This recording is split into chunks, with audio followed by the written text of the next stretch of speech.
Welcome to the Late Night with Chalky podcast. Friends and family, brothers and sisters, welcome to the Late Night with Chalky podcast. Yeah, boys. Our guest this week is a big wave low man. Seen some of the footage. He's a mechanical engineer. Whoa. He's an entrepreneur and content creator for YouTube and TikTok and Instagram, all social media platforms. We got a lot to learn from him. Specializes in big surf training, healthy living, just knowing anything about engineering. You can follow him on his YouTube channel. He decks out his sick ride, this Mitsubishi, what is it? A Delica. Delica. Yeah. We'll have to post it because it's really rare. They don't sell them here. Yeah. They had to import. He worked at Surfrider Shop. Yeah, one of our favorite shops. Yes. Yeah, and for the last 6 years, he's been managing their team, or for about 6 years, right? For about 6 years, yeah. Yeah. I haven't been with Been him there for a while? probably, I don't remember how long ago, 4 or 5 years, yeah. Sales associate and helped out with the team while he was going to college to learn his electrical engineering degree. Smart fella. We're stoked on that from UCI. Yeah, I went to UC Irvine. Epic. And he's created a business, ASA, Action Sports and Academics. Oh wow, you went really deep. I did. He's offering Oh tutoring, my gosh, that was a long time surf ago. coaching, mentorship. Like he's all about like getting involved in helping the, shape the young minds of the surf community. He also has his own freelance design firm, engineering company called Gnarlu. Yeah. Is that pronounced? Yeah, Gnarlu, I would say. I just named after that left in West Oz. I love it. It's kind of makes when we saw, because we have a shirt with logo. Well, it specializes in 3D printing, designs, and marketing materials, and we'll learn more about that. But we welcome to the show Tanner, the Beach Cowboy, Waite. Welcome, guys. Thank you for having me. Yeah, thanks for coming. Yeah, stoked to be here. So, electrical engineering, I mean, we're going to get into it, but that seems technical. Are you good at math and Yeah.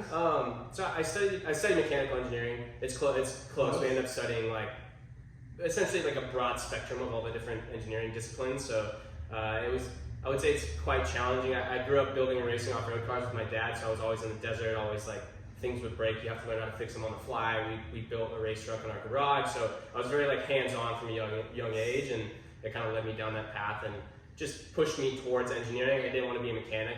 I knew I could design certain things and make things better, and I liked building stuff, so I figured that was a good way to go. When you're that young, you just kind of know nothing about what you like, so you might as well go with something that you enjoy at least a little bit. Yeah. So I think you enjoy what you do if you enjoy what you do. Yeah, right? 1,000,000%. Yeah, exactly. I mean, if you have that mindset and you could work it into stuff you like, Yeah. Yeah. you could always fall back on probably a lot of other well-paying jobs that probably aren't as fun, but Right.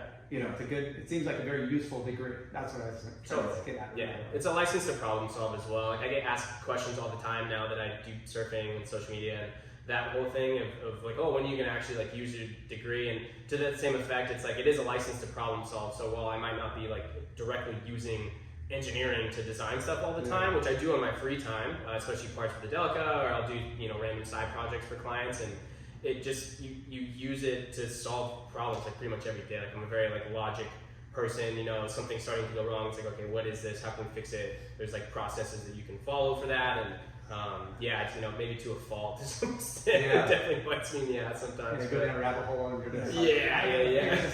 Is there another side hustle that you have that's a clothing brand? Yeah, so ASA doesn't exist anymore, kind of. I was doing that during COVID because everyone was stuck inside, and all these kids, I was running surf camp actually, and there was just a massive need once school started for all these kids that were just stuck inside, not allowed to do anything. So Trying to do something for them. yeah, I was I wanted to help these kids, obviously do well in school, but also just give them an outlet to kind of get outside and have fun, and just be social distance or whatever it was, while they were surfing, Problem solving during a hard time. Right, yeah. How can I make probably some money, but two, help out. Yeah. Get out there. Well, yeah, I just wanted to help. I think I want to say I was still in school at that point, so I just was I just wanted to help people. I love teaching. I've always been a teacher, a tutor, and I wanted to have that still be a part of my life. And that was one way for that. Same thing like the Narlu design and engineering is, I guess, like just another dissolved business in a way, something that I was trying. And that was when I've done a lot of crew work on super yachts. So I do a lot, I crew on a handful of the yachts that come out of the Newport Harbor. So during summer, during charter season, especially now, it's like just a really fun job. If you're in college or high school and you want to have like a fun side gig during the summer, see about like getting a certification and going and working as a deckhand on these boats, because it's super fun. You're pretty much just getting paid really good money to hang out and be on a yacht all day, and eat really good food. So Great networking. Yeah, it's great networking. It's everyone's best day ever on that thing. So it's rare that you get somebody who's in a bad mood. It was super enjoyable. But I did that because I was like, all those yachts are one off, and they always had trim pieces that would break. If these things are in the water for 20 years, the molded parts that were made in Italy 20 years ago, like you can't get them anymore. Good luck getting them, at least. So I started taking those broken pieces and reverse engineering them, and then 3D printing them into new parts, as well as like customizing them and putting their name on it, or giving like a different flair to whatever it was. And that was like a fun business. That's a business in its own. Yeah, that was one. It was like I almost went fully down that path, but it didn't feel right. It's like a great idea, but it was gonna lock me down into something that I didn't want to do. Like I wanted to make a living, like helping people and being a part of like being a healthy influence on the younger generation, and locking myself into a box in an engineering room wouldn't really help. Well, for how good to be surrounded by those affluent and rich people and have those connections, for sure.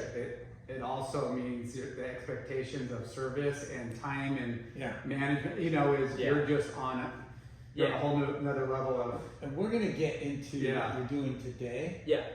But you're a full-on like healthy fitness surf guru. I do my best. Yeah. Right? I do my best. That's kind of what you're doing now. Yeah, exactly. Yeah, I'm really focused on living like as healthy as I possibly can. What was RS for again? Right. So RS. So to backtrack, Residual Stoke is my like brand that I started. This was I think in June or July last year. The surf industry is broke, and I'm sure you guys have seen that. Like, there's no money in it. To make a living as a surfer now is really, really challenging. So much more maybe than it was even. I'm sure you can attest to like the way that it used to be versus now. And it's hard to do that when you have social media, and social media is the most incredible tool as an athlete of our generation. I think it's incredibly more lucrative. It gives you more opportunities. It gives you the space to not be a good, like insane surfer like myself. Like, I'm no one special. To be honest, like, I'm not that great, but it's given me a platform to make like somewhat of a career for myself within surfing, and have sponsors and have some backing that I otherwise would have had no opportunity to if it was lacking social media altogether, which I think is a crazy opportunity. But to that same effect, like surf brands also haven't caught up to that. They don't see the value in that, like, oh, like my account gets millions of views every month. You're gonna spend $10,000, $20,000, $30,000 a month to push ads to get in front of those same eyes. Like, there's the value exchange. There's like somewhat of a return on investment versus like paying all these guys like on the North Shore to get barreled, and like nobody really cares. Yeah. There's like a crazy like fault in that. I think that. Well, that, and we've noticed there's that kind of blue collar, middle, regional, or national guy, or local guy that's been kind of eliminated, you know? Because maybe, like you said, they're not the freak, they're not the marquee, they're not the next world champion, so it's like, we don't really need you, Exactly. So there's been a lot of loss of sponsorships just because of brands not knowing how to work it. The surf industry has matured over the years, and technology has developed, constantly, and we've gone through the VHS to DVDs to magazines to digital. 6 seconds clip. And that's it. So like you're saying, from late nights days of making money through surfing to what it's become, not as many big production movies or series, and then no more magazines. It's definitely harder, to make to make a career out of it. But it is interesting what YouTube and Instagram and TikTok has brought to the table, which is where your niche is. Right. Exactly. Yeah. It's just times have changed, and surfing hasn't caught up to it. I don't think. Maybe eventually. I think surfers are pretty notorious for like I have a lot of friends that are surfers that could be doing so well on social media because they have like all of those boxes checked as far as like talent and skill. And that's my biggest thing is like I don't get crazy waves all the time. So like most of the comments that I get when I like go to Mavericks or something are like, whoa, like what the fuck's going on? Like what is this? And it's like, dude, I started surfing at 16. Like I'm still figuring this shit out, you know? Wow. So it's just a strange thing. But again, like to that same effect, if those guys were to just put in like a little bit more effort and actually focus on it, I mean, look at Nathan Florence, like he's probably one of the highest paid surfers in the world. Yeah. Look at like Koa Rothman, same thing. Like he's obviously like insane in the barrel, but like traditionally surfing wise, like he's not like crazy or anything. He's a great surfer, but those guys have massive platforms and like they're doing very well for themselves and they have a great impact on the surfing community. Like, and it's so cool that they, you know, like most surfers try not to like give people tricks of the trade or work, and like those two, like Nathan and Koa, like they're you know, Jamie, everybody collaborates and everybody wants each other, and that's what's really cool too. Is like you see them all on each other's channels and the other shows going on the same trips. Thank goodness, thank God that TikTok or YouTube, I hate TikTok, I never use TikTok, but that there is a platform for guys like you. And you know, variety is the spice of life, right? And it's cool to see Jamie was at the forefront, right? AOB was the he was the original, of the YouTube sensation. And you got Ben Grady, and you got Koa Rothman, and even like Zeke, you know, like love him or hate him, he's created a niche. For sure. You know, like it's pretty bitchin'. Pinch my salt, you know? Sterling Spencer. And then like then Surf Report. And there's all, you know, we love to celebrate like all the different personalities, and you know, you're just one example of many that are able to carve a niche. And you know, it's like, hey, you could be your own self. You don't have to follow exactly what somebody else does. And you could create your own little deal. So going back to your brand. Right. So I started the brand because I gave up on like I was like, dude, I don't want to have to report to somebody or be like put X amount of videos on my page. Like I love surfing with everything that I have. Like I'm doing everything I can in my power now to make it so that I can fund surfing and chasing big waves without having to worry about any sort of sponsors. Like, I really don't care about being like a quote professional surfer. It doesn't change the way that I look at surfing. It doesn't change the way that I feel. I would rather have like my own successful business with like A, residual stoke, and B, like one-on-one personal like coaching for fitness and nutrition and surfing, because it's just so much more like fun and fulfilling as a person. Like it's way less selfish, I think. And I started this because I wanted to give people, like a lot of my platform is built on positivity and getting outside and being happy and being healthy and chasing the thing that you really enjoy. And residual stoke stands for who you are after you've done the thing that you love. That could be surfing, that could be making dinner, it could be watching the sunset. It's like that feeling that you carry with you, like the brand slogan is carried with you. So the whole purpose of it is to like motivate people to like get outside and have fun. It's like you see somebody wearing a residual stoke shirt, you know that, oh, like, okay, I know nothing about this person, but I know that they have the same vibe towards life as what I do. And that's like the overarching theme to it. I don't push it a crazy amount. Like I'm focused on a few other avenues at the moment, but I do try and put out little things here and there. And it's been crazy. It just kind of sells. I like haven't posted on that account at all, and I'm out of stock and everything. So it's a good thing. I like for sure. the residual stoke and what do you call it? Carry after? Carried with you. Carried with you. Yeah. Because that's what like working out, right? Yeah. When you work out, you release endorphins and you have that afterburn. The afterburn, like and like runner's high, right? Yeah, like totally. All those things that are healthy for you. Yeah. Is that, say it again, carried with you. Carried with you. I like that. That's cool. Residual stoke. Yeah, and it's cool because I can integrate that into so many different parts of my own life that I find interesting. Like I'm not just a surfer. Like I went to school for engineering. You know, I like grew up building and racing cars, and I love all these other sports. I'm really into, like I'm starting to get more into ultra running, and like I really want to do a 100-mile race this year, so I can build like content and apparel around that, and then promote like that healthy living that way. You know, so it's just kind of like unlimited. He's the Paul Saladino, David Scoggins. I don't know about that, dude. I'm like just a nerd who likes to work out. That's pretty much it. You want to torture yourself. Anything. Let's go back and start the beginning. Yeah. You started at 16? Yeah. So I was born and raised in Oceanside.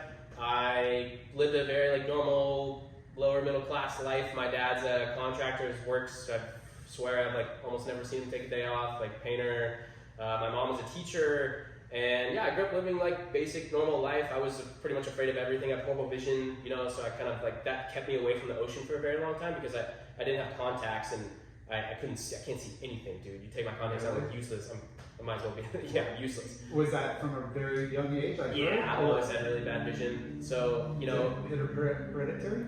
I don't know. I think I just have astigmatism. Yeah, my brother has pretty good vision. What part of Oceanside? Like Mesa Pines, it's like 2 miles inland. If you were to go to the pier and just take Mission 2 miles inland, you would hit my house. Yeah, so it's right. There's surfing going on. Yes, my dad's a big surfer. Like he was always going to Todos when I was young. He would go to El Salvador, Indo, you know. But he was also big into moto when I was growing up. So we were always kind of going to the desert, or you know, if he was hurt, we were doing other stuff. And then kind of right when I was 8 or so. And I also was like a super nerd in school. I was awkward. I didn't really want to talk to anybody. Like I just wanted to read and just do homework, whatever. What about your brother? He was kind of the opposite. He's really, really smart. Like I would argue that he's like more well off than me when it comes to that. He got a degree in computer engineering and worked for Viasat and did some pretty like epic projects with that. Now he actually left and he's a lifty in Utah, like working at a ski resort, which is sick because he's just having fun. He's like did the corporate America life and was like, bro, I don't want to do this right now. I'm 22. It seems like a great job you could kind of do from anywhere, right? You know, like you freelance or you could work remotely. For sure. He could be making like $250,000 a year kind of without batting an eye. So with your dad being a surfer, you guys didn't follow his footsteps in early? Honestly, dude, I was such a bitch growing up. To be completely honest, like it still comes out sometimes, but yeah, I just was afraid of pretty much everything. I couldn't like bring myself to like go in the water because it was super scary. And then I got That's contacts. So surprising, right? Yeah. And I want to say like Ian Walsh has a similar thing where he wasn't like always super into like going super crazy and like this, you know.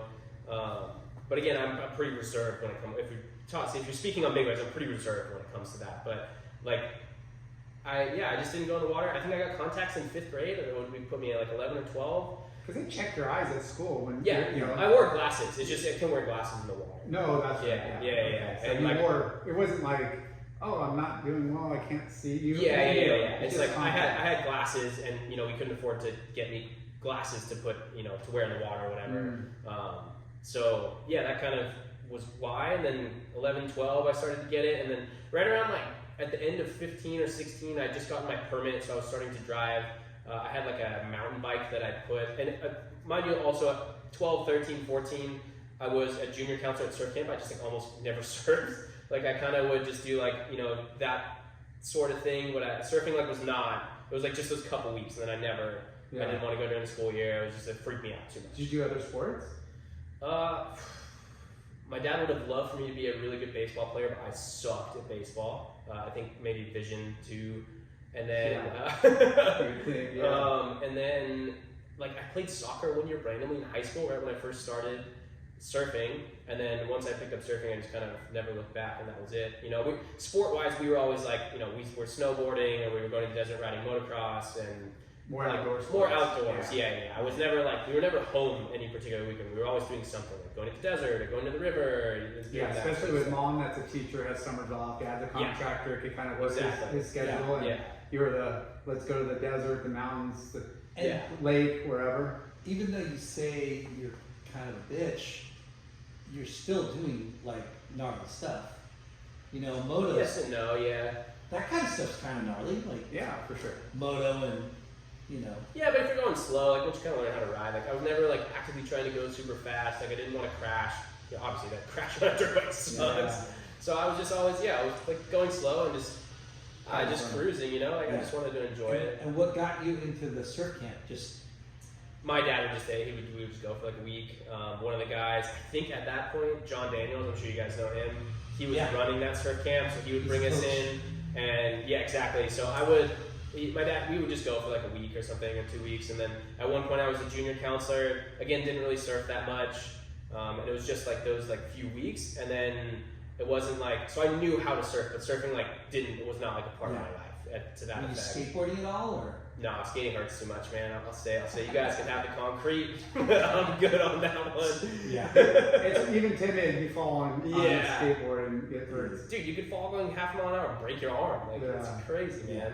Obviously, like, there's other things with surfing that are intimidating, but for me, skating it just always, your body just gets destroyed, dude. And the level of, peer pressure and stuff. Like you got one crazy kid and your bunch, and then you're like, well, shit, if he's doing that, and I'm gonna have to do that, and then then you start getting hurt. Yeah.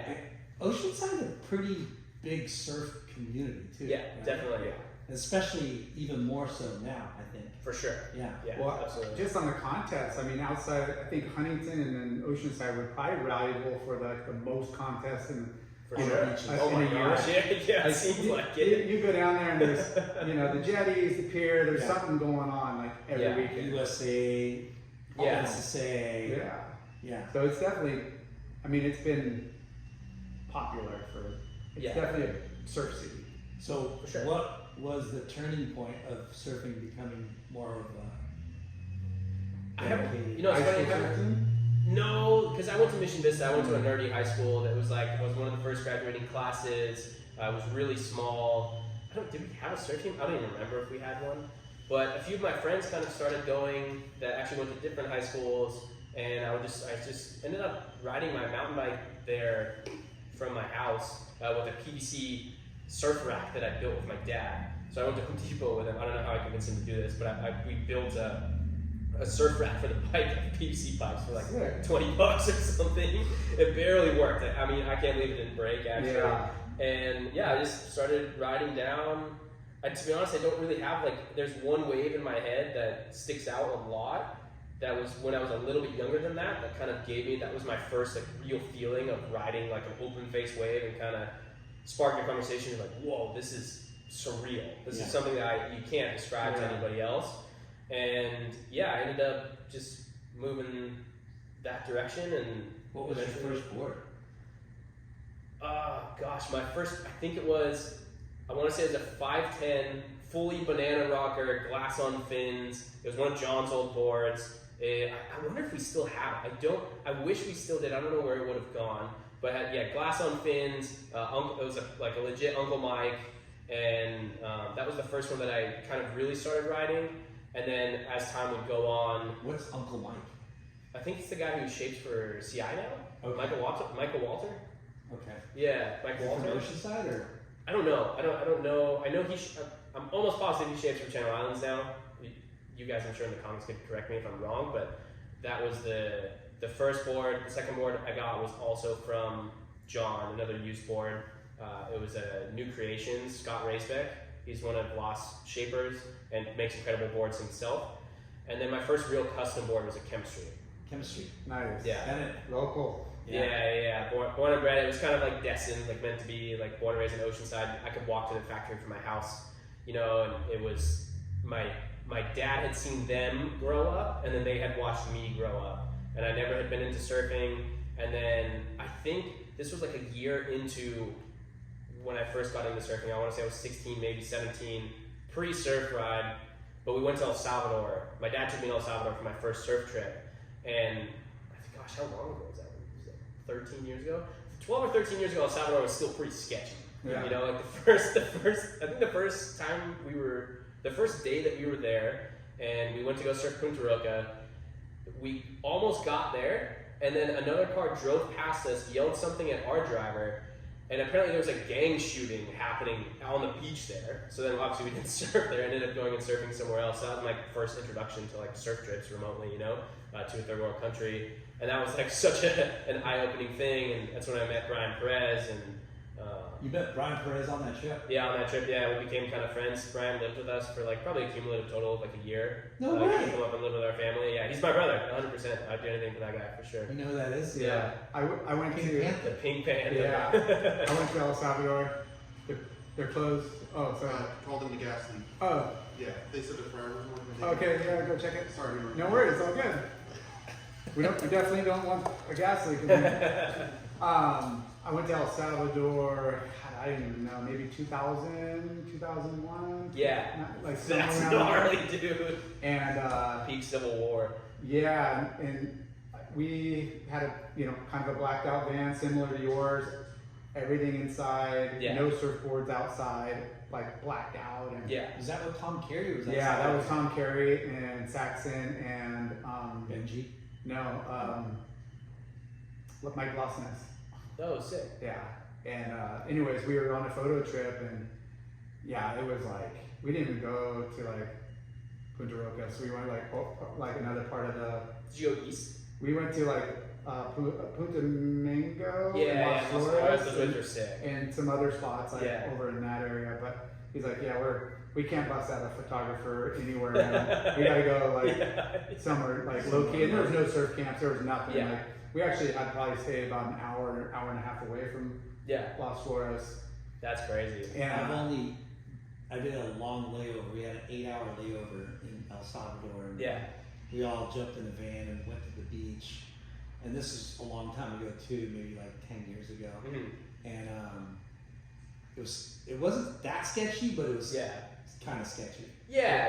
And compared to what it is now, it's crazy. Yeah. Now it's like safer here. Yeah. There's like cute girls everywhere. It's like the food is good. Well, what happened? This is sick. Yeah, I mentioned it before I go. There was like 15-foot gates and like with armored like corners at the gas station, and they would let one car in, they come out and check it, let one car in, bundle the gate behind you, and there's like 10 dudes because that's like more money than banks have, and it was just super sketchy. And I remember walking across a riverbed at low tide and going to some hotels and drinking at the hotels and watching them. The waves and dudes had, rifles and shit, and you're just like, whoa. Guys were walking around with machetes, and I'm just like, huh. Now we can't go fast enough out of here. We were staying in, I think somebody was telling us, it was one of the like big cartel drug lords, like one of the big dudes. It was like one of his houses on the beach, but it ended up becoming like somebody took it over, and it was kind of like a little mini hotel. Mm-hmm. But we were there during it was like a holiday, national holiday. And we were at this like beach restaurant, like on the beach, and like we were just having lunch and drinking, and it was like raging. Like we were just like, August? They have a major holiday in August. It's it must crazy be down there. Dude. So we're just like hanging out, and like there's like local guys coming around mariachi style like bands or whatever, and there's guys with like cowboys with like holsters and shit.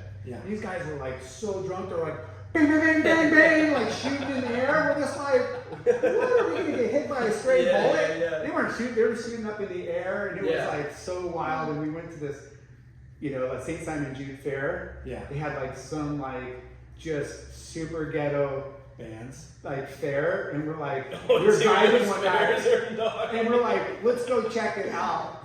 And I think I busted out photos when we had them on, and we were at this table, we're drinking tall boys, and this like donkey comes over, and he's like starts trying to drink our beers, and we're like, you want some of this, buddy? We got him so shit. And you're talking a real donkey. A real donkey. Like, that's funny. It was like, you couldn't like write the script of we never knew what to expect. We thought it was going to seem sketchy, and then all of a sudden here we are at some, like carnival thing, and once you're out of like town, it's all locals, and if you mind your business, you're not gonna, nothing's really good. But so you went freaking hot. That's all I'm gonna say. Yes, dude. How old were you? 10 years ago. I want to say I'm 29 now, so that was 16, 17. Okay. Yeah, I was pretty new to surfing. I was shitting my pants, dude. It was said it was gonna be like 3 to 4, 4 to 5, and every day I was praying that it got smaller. Wow. I remember that very clearly of like, dude, I don't know if I want to do this. I'd be like, Dad, I don't know if I can handle this. I don't know if I can do this. He's like, bro, shut up, you're fine. That's crazy. Like I remember my dad's a real surfer. Yeah, my dad's good, like back in the day, he's a good surfer. He's had a lot of injuries that have kind of caught up to him now from motocross. He can still surf, still rides a shortboard, still can rip, but like he was a good surfer back in the day. He said he was going to Todos and shit. Yeah, he was going to Todos, and like I'd imagine if he. What boards was he riding? Chemistries or? No, what was he riding back then? He rode Midget Smiths for a long time, which is cool. There's an 8.4 that he has that I had a pretty iconic Wipeout of blacks on, actually. And then I think he's been riding Scott Raceback boards for a long time. He's gotten a few CIs from our friend Mike Andrews lives up our street, or the street that I grew up on. So got a few boards from him, and then I get boards from Chemistry. But he has way more surfboards than me, but he doesn't surf as much anymore. Unless if we're going on a trip. I went to Bali with him this past fall, so that was cool. Nice. We got super skunked, like 2 weeks of straight everything but trade winds, which is brutal because it was just ripping on shore for 2 weeks. August? Yeah, August. Yeah, it's, I guess kind of changes seasons, but it was just the waves weren't that great. I went all the way to Desert Point and then turned around and came back. It was that bad. Yeah. Damn. That was a mission, dude. I'm never doing that again. Yeah. Is that your first and only time? Yeah. I'll go to deserts again, but not come back the same day. That sucked. Oh yeah. I'll turn around. The next morning is when I came back. Yeah. It's weird too, swell forecast, but it has a lot to do with the tide swings that suck it in and out, because the islands are small and close together. Full moon swells would be those tides are going to suck in whatever swells in the ocean. It's pretty weird. Well, and the wind too. Because here it's super straight at our coast, so it's and our swells aren't generated or so far away. Yeah. You kind of know there the swells are generated somewhat closer, and then the tides swinging, especially Bali because it's at the tip of Java. Right. So when the swells pass by, or then when the tides come in, it wraps it in. Yeah. Weird. The bathymetry changes so much about that. Yeah. I'm no surf line or surf prediction, but I just know from my board. I just learned a lot from you. Yeah. Well, fortunately here we don't have to worry about any of that because it's the 100 miles of coastline is exactly the same. Right. That's a big and straight wall most of the time. Yeah. So that was pretty much your first surf. That was my first surf trip. My dad took me on. We went for 10 days. Had a really good time. It's kind of right when I started learning how to do turns, sort of, but I didn't really know. I know I entered a contest, and I remember, I think it was one of those things where the other guys couldn't really surf, but I also couldn't really surf, but I got better waves than them. But because they were locals, they advanced, and I did. Over in El Salvador. Okay. Just on that same trip, So for some reason we entered this contest, and I remember we were kind of you did really good that heat. I got dead last. One of the guys didn't even catch a wave, I'm pretty sure, and he did better than me. I think it was one of those. It was pretty classic, dude. But you got last? I got last. Yeah. Did you get a wave? No. I'm probably better than you. The non-local, didn't get the edge. Super classic. But that was my first trip. I had a really good time. We got some super fun waves. Survived the 3, 4, 5 footers. Yeah, survived the shoulder highs, the shoulder high slappers. And then I went back again the next year with my friend. And El Salvador, yeah. Went back again. That's where I really started to make some actual movements within that. I think that must be 17, 18. Around that time, my family kind of went through a really gnarly period with one of them falling to alcoholism, and I kind of split my family up and went to kind of turn that magical life that I had really been given up until that point into something a little bit more real to kind of shape me into the person that I am now, I would say. Yeah. And that made things really hard, and I had a full ride to UC Irvine from an academic scholarship and a few other things, and I ended up dropping that to go to Miracosta Community College and stay home to kind of be with the rest of my family through that. And I just didn't have the confidence to kind of move out on my own, especially in a time like that. And did Miracosta for a couple of years, and it was when I moved from Miracosta to UC Irvine where I really was pushing with surfing. I was working at Surfrider. I was in a phase where I didn't really enjoy it. I'm sure you guys, everyone more or less goes through it, where you get sucked into that negative part of surfing where all these guys aren't from here, fuck those guys. Oh my gosh, you feel you kind of have too much ownership over the ocean than you really should. I think a lot of surfers get respect confused with localism and the way that it's run, and there's a few convoluted things that I really don't agree with that exist in surf culture for that. And I was falling into that, and it was at that same time I started going to UC Irvine, and I transferred there, and I made it a few months in, and I just had a lot of other personal things that happened along that path that put me in a really bad state. I was suffering from PTSD, and I had all this stuff going on in my head that I didn't have the tools to actually make that to actually heal from that and grow and move on. And I ended up like having a full-on mental breakdown on campus at UC Irvine. I lost pretty much just lost my mind is what it felt like. Dang. And I ended up having to drop out of school, work with the engineering department. They were super cool. If you guys are in school and you're struggling with your mental health and you don't know what to do, just go talk to them. Seriously, if I didn't talk to them, I don't know what would have happened, you know? Crazy. And yeah, so I went through that, and then that's where I went back to working at Surfride. I took I think 6 months off, went to Indo for I think 6 weeks. I went to Bali for 6 weeks. I don't think I've ever surfed that much in my life, even still to this day. Yeah. I'm pretty sure I worked all summer to save up $2,000 to go on this trip, and I went for 6 weeks before school started, and that was kind of where I gained my independence and started to learn a little bit more and be more comfortable with it. I've been going to therapy and just doing a few more things to get my brain back on track. And by the time I came back from that trip, I had learned how to do somewhat of turns and cutbacks, and started to kind of figure out how to get barreled. And that was a real canon event of a trip for me. It's that very pivotal time in my life is going to Indo and falling in love with surfing head over heels again for a completely different reason than when I started. And yeah, that was a pretty incredible time in my life. And it was at that point where I had kind of started to push it into bigger and bigger surf, and then that ultimately led to me surfing Mavericks for the first time in 2017, I think. So Crazy. going back, Yeah. you're in high school still. Were you working at Surfrider already or no? I started working when I was 18. Okay. So You I think, just I think it was 2014. I think I got hired on Cinco de Mayo in 2014. So I was almost finishing high school, and then that was going to be where I was working for the summer basically. So I think I worked at a surf camp that summer, and also for the city of Oceanside, and then I also worked at Surfrider after, at night. Oceanside location? Yeah. Yeah. And would you just work the floor? Or? Yeah, I would just work the floor. I love surfing. I'm a nerd, so just give me the surfboards. I could talk about those for hours. Yeah. You know? And usually, most of the people working at the shop are just you. Yeah. Hey, Yeah. I'm here to get some deals on product. It's an easy job, Yeah. for the most part. For sure. I get to hey, it's not Yeah. Heavy lifting stuff. For sure. Help customers and Yeah. sell some shit and hang out. It's a fun job. Yeah, it's super easy. It's at that point, one of the things I would say that I struggled with the most when I was that age, and even up until now, is taking things too seriously. So a lot of people, I'm sure, can relate. It's it's just, you get so hyper focused on these things that are going wrong that really don't matter.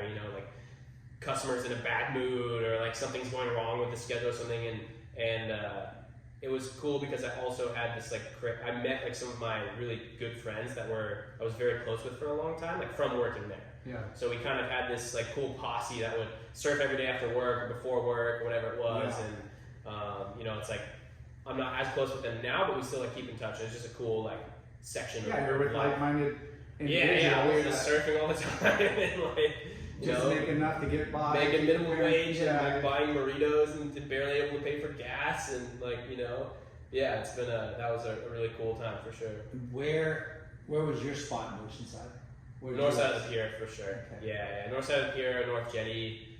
Definitely I spent the most time at. And yeah, north side is the left that goes off of the pier. That's whenever that is good, on a really big south swell, you'll find me there. All these other places could be pumping, it's I'm still gonna go there. It's so much has happened for me there with surfing that has just been so substantial in my life that I can't not be there when it's good. Yeah. Yeah, and it, depending on your regular, goofy, and Well, yeah, I'm goofy, so the left is right up there. so, yeah, they're gonna gravitate toward, Yeah.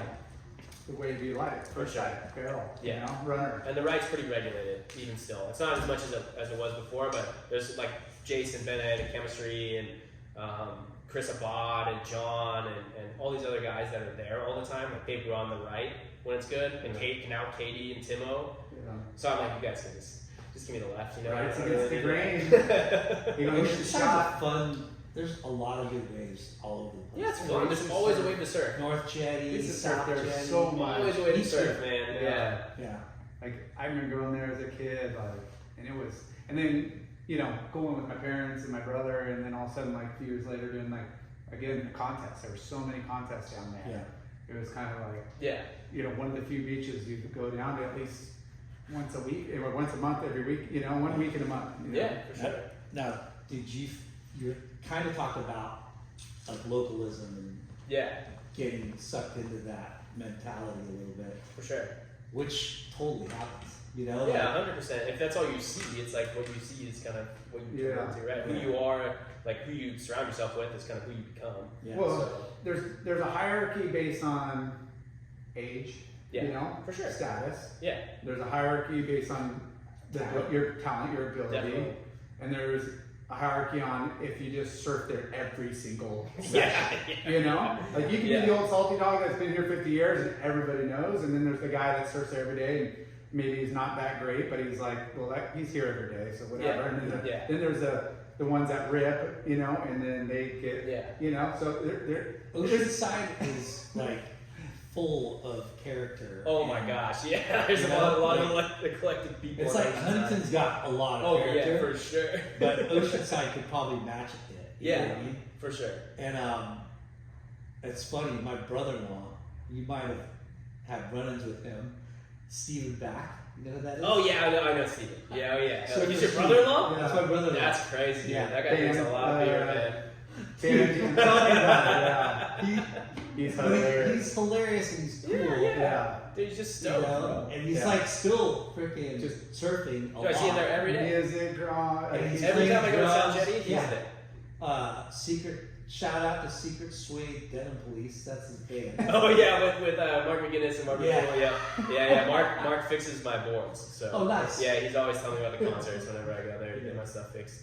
But Oceanside, like we talk about it, with guests that are from Seal, from Huntington, from Newport, like all the spots, in every community has its, cast of characters. And sure. Whether it's a same spot, one goes left and one goes right, or the next tower down, or the next parking lot, there are a lot of little spots that are localized. Oh, for sure. Yeah, it's crazy. Yeah, it's cool. Oceanside's a pretty great place to grow up, especially for that. Yeah. So you worked at Surfrider for how long? I think I was there from 2014, which is when I graduated high school, until COVID, which is 2020. Okay. But I was on and off. I think I was on the sales floor for, I want to say, 4 years. And then on and off doing the surf team and running our surf camp the last couple years. Maybe two years, I think. Yeah. And then, Was that surf camp pretty busy? Yeah, it was busy. Nonsense. Tons of kids? Yeah, like jam-packed every week, pretty much. Yeah. Full the whole time. Nice. Even during COVID. Yeah.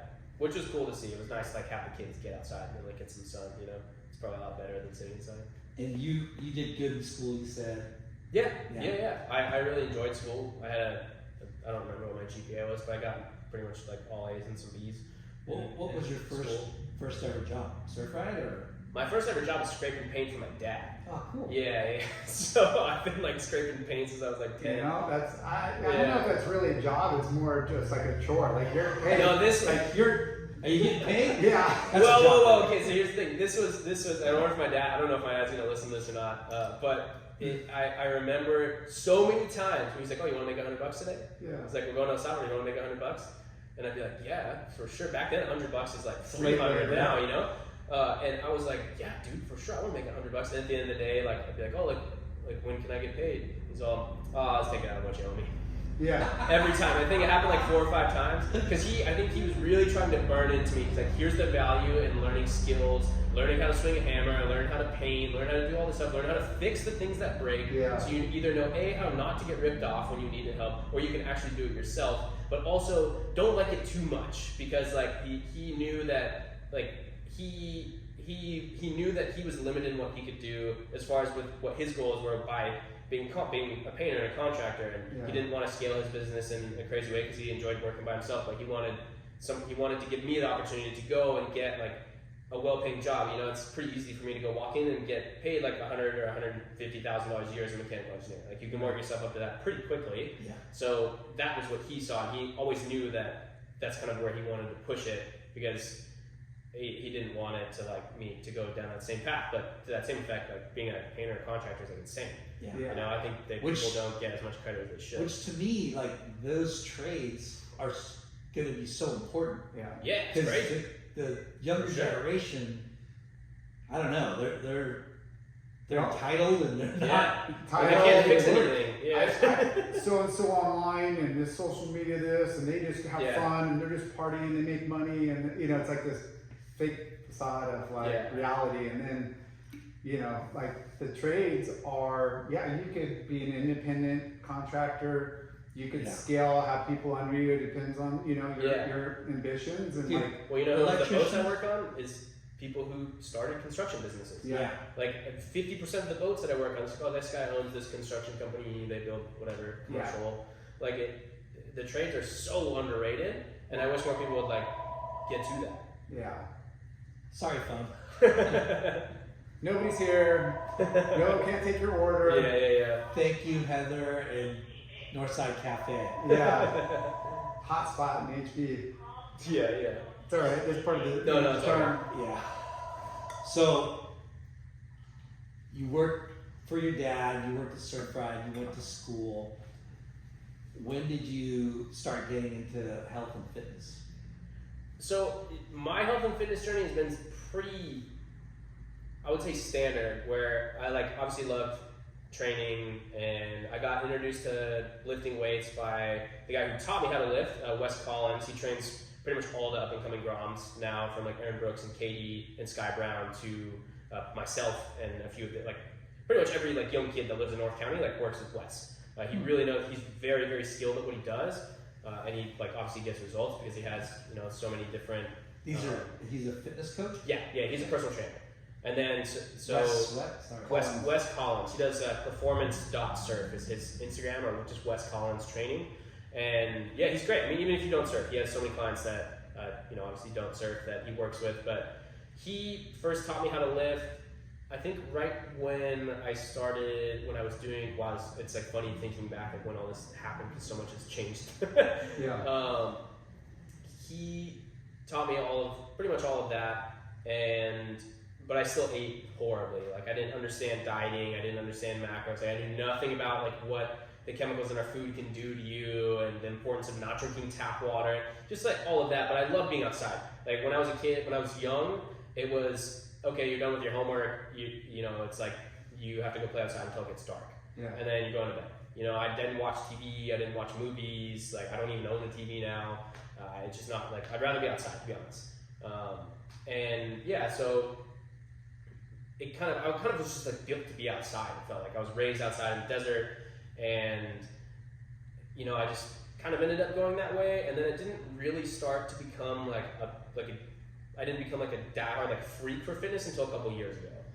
When I met Brendan, who owns Santa Cruz Paleo or Santa Cruz Medicinals. You guys have probably seen him on the internet. He does videos where he pays people not to drink soda or not to go to McDonald's or something.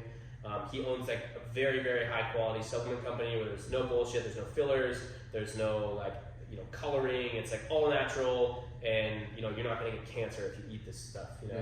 So what's the guy's name? Brendan at Santa Cruz Medicinals. Okay. Is his Instagram, or Santa Cruz Paleo. And where did you guys meet? I met him when I was actually up in NorCal for a swell. I had just started making videos 3 years ago now, almost exactly 3 years ago actually. And then I met him because he's from the Bay Area, and we kind of just hit it off. He followed me because I was just posting tips on surfing, and he liked that, and we became friends. And then just last year, he was the first guy to actually sponsor me as an athlete, as a surfer. During that time, so I'll ride or die for Brendan for the rest of my life. He's obviously one of my best friends now, but even if he wasn't, it would be the same. And is he a surfer too? Yeah, he surfs. He enjoys surfing. We go surf all the time, just screw around on soft tops, nothing super serious. Yeah. I feel like I ride a soft top more than a shortboard now at this point, Whatever gets you out of the water. Exactly, yeah, I'm not out in the water. But yeah, so he introduced me to all of that. He's the one who educated me on all of it. And obviously, I've done my own research outside of that. But when it comes to health, fitness, nutrition, and dieting, he's been a kingpin. Him and Wes are the guys who made me pretty much become the person that I am when it comes to that, by giving me the guidance and the tools to actually go and succeed within the fitness world. And then I pretty much just became obsessed with it. I love pushing it. I love doing really long, endurance-oriented things. I've done the Molokai to Oahu race. Last year I ran an ultramarathon, Spartan Ultra, and then I just really enjoy that. I love like going to a place like Nazaré and trying to paddle out from the beach on a giant day is like, I love doing that because it's just so like fun. It's so like, oh, you just have to go into this thing that you just can't tap into. Which is like why I made a short break on Surfrider. Yeah. Can we go back? Okay. Yeah. So you're working at Surfrider. Yeah. And you kind of had that mental breakdown. Right. Is that during COVID? No. Right before? I don't remember when this was. This would have been 2016. So early. 2017, yeah. And not to rehash it or ask too many questions. Oh, you can ask me any questions you want. Yeah. What happened? I just was like, I was struggling with my own mental health to keep that like simple. Basically, I couldn't, I had some personal things happen in my life that I was letting control like the way that I was operating, and I was letting those experiences kind of like dictate the way that my life went, which was pretty miserable. And were you starting to do drugs or? No. I've never done drugs. I don't drink alcohol. I've never been drunk. I don't know what that is like at all. But I was just having like full on panic attacks basically, where I was just having crazy anxiety breakdowns. I had just moved out on my own. I was living in Costa Mesa actually, by El Toro Bravo, by like the Triangle place, and I was just kind of like overwhelmed. And that was kind of at the same time like my like parents were still struggling and splitting up, and it was just kind of like a lot to handle at that point in my life because I just couldn't. A lot of weight on your process shoulders. it. Yeah, I couldn't process it. Like I didn't have the tools. Like I hadn't gone through something like that, so I was still figuring out how to go through it, and it kind of just consumed me. I wasn't really enjoying engineering school. Like I didn't have any friends. I didn't have like a lot of the support system that I do now, and it just like crippled me basically. I just let it cripple me essentially, and yeah, I like had that breakdown. Dropped out of school. Like thank God for my dad for being there. Like just like driving up immediately to come and grab me and basically like take care of me. And you know it was a very like crazy time in my life because I just even looking back now it's wild to think of that. Like I can't even fathom that same mental state that I was in then that compared to where I am now because it's so far away and I've like had to learn and grow so much more. So it was just you're kind of taking life too seriously? Yeah, I think so. Yeah, way too seriously. I mean, yeah, for sure. And I'm glad you're bringing this up because this is great for people to like hear because it's common, you know, like you hear it, and not enough people speak out about it, but it's, you know, family, pressure, drama, like all of that. And you gotta like, you know, you gotta grow up. Like you're on the verge of being an adult and responsibility and what am I gonna do with my life and like college. Like there's all these things that could easily just eat at you and trigger you versus like, hey. You were living at home up until that point. Yeah, I was living at home and then I just moved to UC Irvine, or not to UC Irvine, but to Costa Mesa.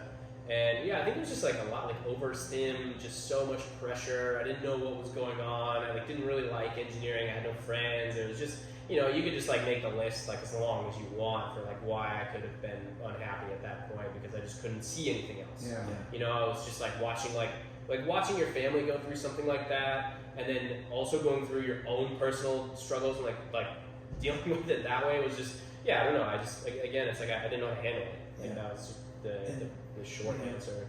Thank God for surfing too. Yeah, for sure.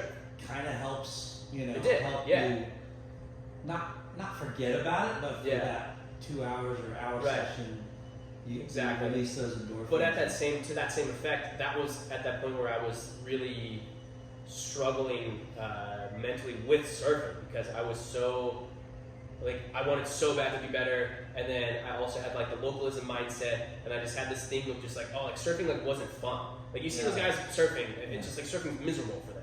Yeah. You know, because they're too obsessed with like getting that one wave and like, oh fuck that guy, like he back battled me or this. It's just like whatever. I'm going through that phase right now. Yeah.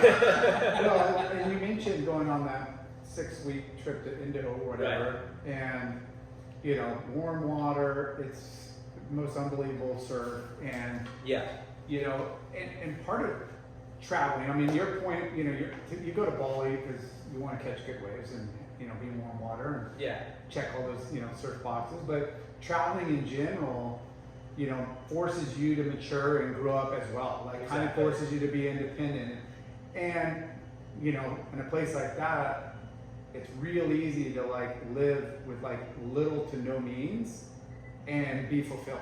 You know, like you're not living it up with the Joneses in California. You know, like you're not trying to like one up, and you know, there's just so much competition here, and there's so many things like that you could dwell on. Where there, you're just like, hey, I'm just a tourist, and I'm just getting good waves, and I'm eating my little Nazi goreng, and I just scored. Yeah. But you can live as large as you want, but you don't have to pay as large as. I spent $2,000. I was there for 6 weeks, including airfare. Yeah. And like, but it just goes through like, you know, maybe you're not thinking, all you're thinking is surfing and living day by day, but at the end of the trip, like you're matured, you know, a ton. Yeah. You know, learn to, you know, what makes you happy, budget, like, you know, like life shouldn't be so stressful and so gnarly, you know? Like I just read on something that they're talking about the happiest people, happiest countries, you know? And I think Indonesia was number 2. Wow. Yeah. What was number 1? I think it was, I don't really know, I wouldn't say, maybe Greenland, but not Greenland. It was like maybe it was like one of these other, like Holland, I don't know. I could Google it and look, but, Google that. But I just remember like Indo, and you would think because of like America, like quality of life, you know, pretty much everything's safe, you know, like whatever. And, you know, they talked about like, there was an article about stats, you know, like, you know, anyways, but Indo is, I think, by far number 1 on everybody's surf bucket list. For sure, it's definitely one of mine. For sure. Yeah. Indo's cool. I would stay away from Bali, for sure, at this point. It's pretty wild. It's very, very busy. It's been a long time since I've been there. Yeah, Bali's sick, but it's, bro, there's a lot of temptation. Yeah. I remember when I went on that trip, the only thing I wanted to do was surf. The only thing I cared about was surfing. And it was funny because I had a moment prior to that trip that kind of triggered me really wanting to go, was that I came home from surfing and I was so just pissed that somebody told me to stop surfing. And then that was the triggering thing of like, whoa, like, what? Like, what do you mean? And then that kind of, and then when I went on the trip was with the mindset of like, I can't be acting like this. Like, this is stupid. And that's kind of what drove me to fall back in love with surfing. And obviously it's going to be easy to do that if it was head high and perfect for like 6 weeks straight. Yeah. I would wake up, I'd paddle out first light at Ulu's, I would surf until I couldn't move. I would come back, eat an entire pizza at the restaurant next to where I was staying. And I would get on the scooter, I would go back to Ulu's and I would surf until dawn. Every single day. There was no off days. I couldn't, like, you know, my brother came out for the last couple weeks of it, which was really insane. And that we had so much fun. And it was just sick because that's all we did. Was just surf. Like there was no social media, no picture. Like there was pictures we would get off the guys at the cliff, you know, whatever. But man, it was just such a mental time at that point, you know. Lars been there.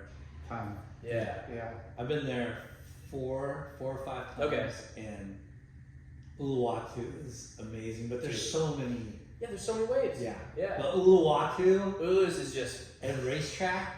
Oh my gosh. You're just like, and if you know, for me, head high and maybe a foot overhead. That's all I need. Yeah. But that place is dreamland. Yeah, it's really dreamland. I spent a lot of time at Dreamland on this last trip. Yeah. But it's the food, the that's vibe, what makes everything. it special is, you know, obviously the waves, the weather, whatever, you know, the waves and water, but the culture, like the food, there's so much good food, and it's a melting pot, and it's a tourist town. I mean, it's pretty busy. So, your dad came to your rescue. Right. And did you see like a psychiatrist or? Yeah, I had been going to therapy on and off up until that point, and then they I just remember they were always trying to get me to take the drugs.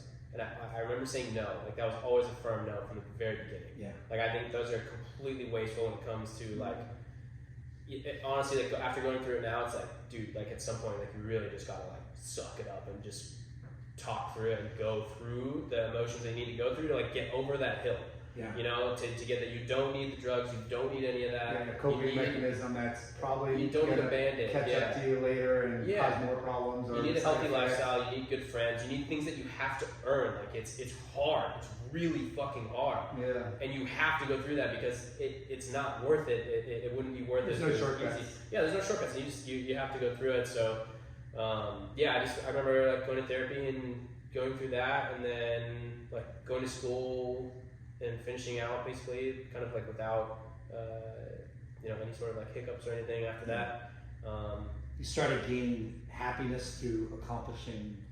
Yeah, it's like I think I kind of realized at that point it's like life isn't about chasing happiness, it's more about chasing fulfillment. So it's about like if you spend your whole life chasing happiness, you're never gonna be satisfied because it's fleeting. But chasing fulfillment through like discipline is kind of like a secret to actually getting to where you want to go and enjoying your life, and that breeds the happiness that you're looking for. You know, like you gotta like go through all these different periods of suffering to like learn and do whatever, and it ultimately like brings you up into the person that you want to be. But you just gotta be willing to like put your head down and go through it. Yeah, so, you know, that's a good point. Happiness, you know, it's like a surfer. You're only good as your last good wave or your last turn or whatever, and you know, you build up, you know, what it takes to be happy again. You know, and it almost becomes unattainable sometimes. You know, because you've had these euphoric like, you know, situations, or you accomplished something so killer that, you know, next time it's like, well, what do I have to do now to get that feeling again? Yeah. Versus like just you can be happy and a lot of these, you know, like there's a lot of. For sure. I like that you said that because, you know, people need to hear that point of like chasing happiness doesn't. Yeah, you're gonna spend your whole life running in circles. Yeah. You know, that's the hardest thing. And to that effect, it's like maybe the biggest thing that I get, and I'm sure we'll get into it more, but like with big wave surfing is the waves are like 1 foot, and everybody would just say, oh, why do you like what? You probably don't even like small waves anymore. Like, why? You know, it's what does this do? I'm like, dude, I get almost as freaked out if I get like a good tiny wave on a soft top as I do if I ride like a huge wave. Yeah. Because it's not. I don't care. It doesn't. The wave size and whatever. It doesn't matter. It's like, dude, the other day I was surfing beacons and I was riding soft top with a fin, like a gigantic fin, and board would not turn. So then I really just had to be like, okay, whatever. I'm just literally just gonna go straight. And I had the most fun that I've had in so long because I was just going fucking straight with my friends. Like my friends like aren't like amazing surfers, and I was just like, I was like, dude, this is sick. Just riding into the sunset with my homies. Like I had a GoPro. We got like some super like stupid clips or something, you know. Yeah. And that to me is just as fulfilling as surfing, you know, Mavericks or something. Like I don't. It's enjoying the moment and exactly. not trying to create, you know, anything out of your control. It's like, hey, well, the waves are 1 foot. You know, weather's killer. Yeah. It's gonna be killer sunset. Let's just. Surfing It's almost like dumbing it down, but it's not. Like there's so many things to be grateful for, or to look and draw out like a killer, you know, moment. But surfing's the most incredible thing I think. Then you'll go surf 1 foot waves and be like, dude, it was actually really fun. I got a couple sick ones. And I look at love surf line that. and I'd be like, I know you're smoking, bro, but whatever you see in your eyes, I want some of that. Yeah. It's super drum. Yeah, I mean, I'll definitely be real. Like, yeah, the waves are pretty bad, but like I had so much fun. Yeah. Like the waves can still be bad, you can still have fun, you know. Yeah, lower the expectations. I mean, you got to look at what's presented and be like, you're not going to go out there and, you know, on certain days, like if like you're just saying 1 foot, like chop, you're out on the right equipment. Like, there's no point on bringing a fish or a shortboard and trying to like grovel. It's like take something you're going to glide. Well, So big waves. Yeah. When did that start? What sparked that interest? So this is actually right back on track with where we were with Bali, because when I came back, I don't remember when this was. There was a really big swell at Black's, and I want to say it was maybe triple overhead, and I have a photo of it somewhere. But I remember I picked up a 7.0 Cadillac from TJ at Pazell in Oceanside. Or no, it was Michael Barron. I think he might have given it to me. It was a blend. I remember that because they didn't want to sell it in retail because, like, you know, when you airbrush a board, sometimes it gets like the air bubbles in it, and it just, you know, you can't sell it like at retail. So I remember I picked that board up, And the next morning was like the biggest wave that I've ever seen in San Diego. Like up until that point, I didn't really have any clue what that was going to be like. But were you comfortable in some sizable surf? Not really. I was comfortable pulling into closeouts in Oceanside. That was my thing. Like a big south swell in Oceanside, I could like pack a closeout and be fine. So it was kind of a natural thing of, okay, like San Diego is like Blacks is pretty gnarly, dude. Like, yeah, you should really know. Like there's yeah. Because big wave surfing is fucking different. Yeah, You know, like for sure. the Blacks, San Francisco, Ocean Beach, like those places, Huntington when it gets big, packs a fucking punch. Yeah. You know, where you're like, it'll whip your ass. Yeah. And rock your world, and you're like, you know, what am I doing out here? You know? Yeah. So you have probably experienced some of that. Yeah. And you're like, okay, I can handle this shit. Next For level. sure. Yeah. Natural progression is, okay. Because my dad, he would surf Tonos and stuff, and I kind of was like, at that point, I was like, dude, I just gotta stop being such a bitch all the time. Like, I should just go. I should just try. And Now, did you surf Todos before? no, I think my dad took me at one point. I don't know if this was before or after that. We went one time and it was small. It was like a couple feet overhead, so it wasn't that big. But we went out there for once. I really don't remember when this was, to be honest. But it was cool. It was a super fun experience. Okay. So back to Blacks. Yeah. Cadillac. Yeah, Blacks, Cadillac. I remember I paddled out that next day, and first wave, I had been surfing Blacks like before at that point, so I knew how the wave functioned. I knew that, You like, know, the spot it comes in. and yeah, I understood how the wave broke. I was like, okay, I get this, and I remember I paddled out, and then I got a really sick barrel my first wave, and I was just like, That always helps. I was like, what the fuck? Like, this is crazy, dude. And it was like almost accidental. I remember Brent Riley was there, which I'm sure you guys know, Brent T. So he was there, and he was just like, what? And it just kind of kept getting bigger and bigger. That wave wasn't that big, but it was kind of like, whoa, like, all right, let's do this. And there was one wave that came in. Tube. Yeah, it was like a proper tube. Yeah, nothing crazy, you know, now, but like back then, it was just like, whoa, like that was the wildest thing ever. Driving in a big old barrel. Dude, yeah, on a 7.0, I was just like, whoa, this is crazy. You're going so fast, and like, you know, you could like hear the fins hum, and it was just, everything's so slow. And later that session, my dad came out, I remember, and we laugh about this all the time to this day. Because, yeah, Chargers. Yeah, he'll go for sure. Yeah, he'll Todos, definitely go. Blacks. Yeah, and he's a little bit nuts for sure. And I remember like this giant set came in, the biggest set of the whole day, and this was pre me catching this next wave that I'll talk about. But I remember we go, and we're paddling out, and my dad is like to the table. He's at 10, 15 feet away, and I remember screaming like, "Dad, watch out!" And like, he bailed his board, went under the first wave, and came up. And I was just yelling at him, "You gotta swim, dude!" And there was a wave that was even bigger that came in, and he got so fucking pounded by it. And I was under it. I got under it super easy, and it was the craziest thing. Oh my god! And it brought me some peace because I was like, okay, like we're good. Like everybody's getting hammered right now. Yeah. Like it's fine. And then, you know, a few minutes later, like another big set came, and something just possessed me, and everybody else was screaming. When I swung, I was in the right spot, and then it was like, fucking go! And like, everything came together, and I like dropped in, and it was just this crazy, like, late, like, feather, I could barely feel the rail in, and I was going down the wave, and the wind, like, the fins I didn't screw in tight enough, so they were whistling, and it was just like, driving with all this speed, and I just remember the wave, like, I didn't know what to do after that, and I just got smoked by the whole thing. I, like, made the drop, made the wave, and then instead of, like, kicking out, I think I just, like, went straight into close out and just got super hammered. And that was like my first introduction to like, whoa, like, this is a different ball game. Like this is crazy. And that wave was like maybe, I don't know, like 15 feet on the face, or like maybe bigger than that, 18 feet or something, triple overhead. Big, but big enough to like powerful. For sure, yeah. For sure. It's hard to describe to people that never surfed a big wave like that. Yeah. And trust me, I don't think I've surfed a big wave like that. But when you get worked by a 10-foot wave, it's fucking gnarly. Yeah, you're getting thrashed. You're getting thrown around. There ain't nothing you can do about it either. That's for sure. And all the things, I mean, just from personal experience, when I think about it, it's like, oh shit, where, did I get enough air? And, you're like getting tossed around. You're thinking, okay, it's gotta let me go now. You know what I mean? Like, all those seconds, dude.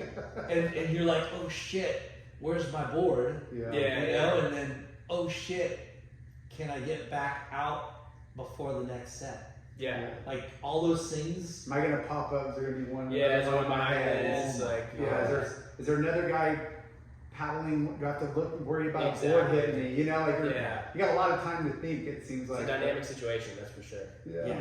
A lot of moving parts. When you say you're a bitch, I'm a bitch. Like I can't handle anything, especially he's been having some pretty good stuff. I know. This guy is blacks. Dude, that's a different. California is Mavericks and blacks. That's pretty much what people know California for big waves, right? Yeah, that's fair. Yeah, I would say that's pretty accurate. But Ocean Beach. I've seen you out on some pretty much like double overhead days. Yeah, I could see him charging. I think he's playing. That Thunder's Day in Mentawai. That was gnarly. That was pretty big. That was the only guy out. Come on.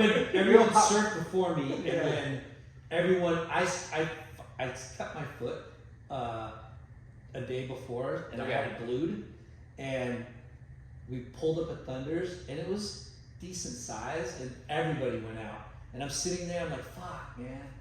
Well, we all got clean. Johnny broke a board, on cleanup sets, but I paddled out the very end, and everyone got out. Sick. And I was out there by myself going, oh shit. But that was fun. Was it that big that day? There's some good, the biggest waves I've ever surfed though was Swans. Dude, Swami's gets big, man. Yeah, Swami's gets big, and it's a good wave. Swami's, I think, is one of the best waves in San Diego, but it's just overrun with old guys on 10-foot guns. Yeah, that's the downfall. It's the scariest wave on the face of the earth on days like that, not because of the wave. No. So back to that at Blacks, you get pounded. Yeah. And then what? I don't remember. I can't remember if I went in. I might have gone back out, but I remember that one moment because I have a photo of it. And that's pretty much the thing that brings that memory back. But I don't necessarily remember what happened after. I didn't get any other crazy barrels or anything. I didn't get any other waves that were even close to that size. But I just remember coming in just tripping. This was crazy. I wonder when that didn't shake you No. It didn't dissuade you from ever surfing big waves. Mm-hmm. No, it kind of fired me up. Yeah, it was whoa, okay, that's around that. This is sick. Because at that point, I was using the logic of people fall from the lip and fall in the lip at Jaws all the time. I can handle anything that San Diego throws me. That was kind of the thing. It's okay, well, these guys. That's where you got to put your mind. You're there's guys at Jaws and Mavericks that's getting obliterated by a freaking 100-foot wave. I'm at Blacks. It's not that bad. Exactly. I had to put myself in that mindset. Yeah. Because dude, if you saw the white belt that I saw from the Nazaré contest today. That ain't got nothing, Blacks has got nothing on Blacks. Those guys are hitting concrete and then just getting thrown over. I can't understand how that wave is formed, and you know what I mean, how people got the idea to even try to surf it. The Nazaré? Yeah. G-Mag, dude. That guy's crazy, man. He's literally the reason why we surf it. Gary McNamara? Yeah. He's a crazy dude. And he's nuts. Yeah. He's nuts. Yeah. And you can see it when you talk to him. He's just got the the guys that are some of the best to ever do it. Yeah. The Kellys and that. They got that crazy. You can just tell you can tell they have that different level of intensity and that different look in their eye. Yeah. Garrett's got that. For sure. Same as Laird, same as Kelly, same as Billy. Same as Greg. Greg can be this calm, chill, yoga man, but that dude gets it, for sure. I've been around those guys and it'd be we'd be in Hawaii and just know it's gonna be freaking giant, and those guys are just I gotta wax my board, I'm gonna get my stickers, I'm gonna go, and I got my 4 backups and everything, and they're just all night freaking out. I'm I don't feel good. Yeah. Arms, like, I'm not 100%. Yeah. It's a different type of brain But activity. when you're around those guys, then you kind of start, like, you're going to go and catch a couple, and you start kind of getting psyched up, and then, you know. And you get sucked out, And and all of a sudden you're just it's like, what am I doing out here? Yeah, What there's is been a few of this? those days where I'm like, I don't even Yeah. know, like, this Those are is. the days, man. It would be awesome if we could have, you know, had the chance to sit down and talk to like Todd Chester Oh and my god. Yeah. Rock Little and Yeah. get their, you know, Well, we just interview all the guys up that charge. force them to charge. And, you know, like Yeah. you were saying earlier, hey, I was a wuss, and I just didn't have that crazy gene right off. And it's, you know, you build, you know, Yeah. train, you mindset. It just Well, Yeah. also, you brought up a memory of like, dude, two of our gnarliest competitive small wave surfers, who is Mike Parsons and Brad Gerlach, Yeah. and in their late 30s, for sure. you know, all of Yeah. a sudden they're surfing Jaws and Yeah. Cortez Banks and, Yeah. you know, Well, they always charged, but it wasn't like there was a whole new level Oh, of charging yeah, once that yeah. era Yeah. started coming on and out, you know, like those Cortez Banks, but they were always chargers, but they made a But, career, you a know- second career out of it. yeah, there's Yeah. a second career out of it. But like Mike Parsons was like looked at as a small wave, Yeah. you He know. rips, dude. Rips. So He really rips. good. I see him at lowers all the time. Yeah. But when Rips. when you think back of his Yeah, you know, PSAA Snips. and tour his, guide. his nickname is Snips. Yeah. You know? Because of his, you know, miniature wave surfing. He was fucking Yeah. a great small wave competitive surfer. Yeah. And Gerlach, you know, he was a small wave competitive surfer, you know, on the world tour, both of them. But to take it to that next level of fucking towing Yeah. surfing, and Yeah. you know, like that's a whole, because 20-foot pipe is gnarly, Yeah. and then you go to Jaws or Yeah. or Nazare or fuck Cortez Banks, they're on 80-foot Cortez- fucking waves. Cortez is Or crazy. Maverick. Yeah. 90-foot waves.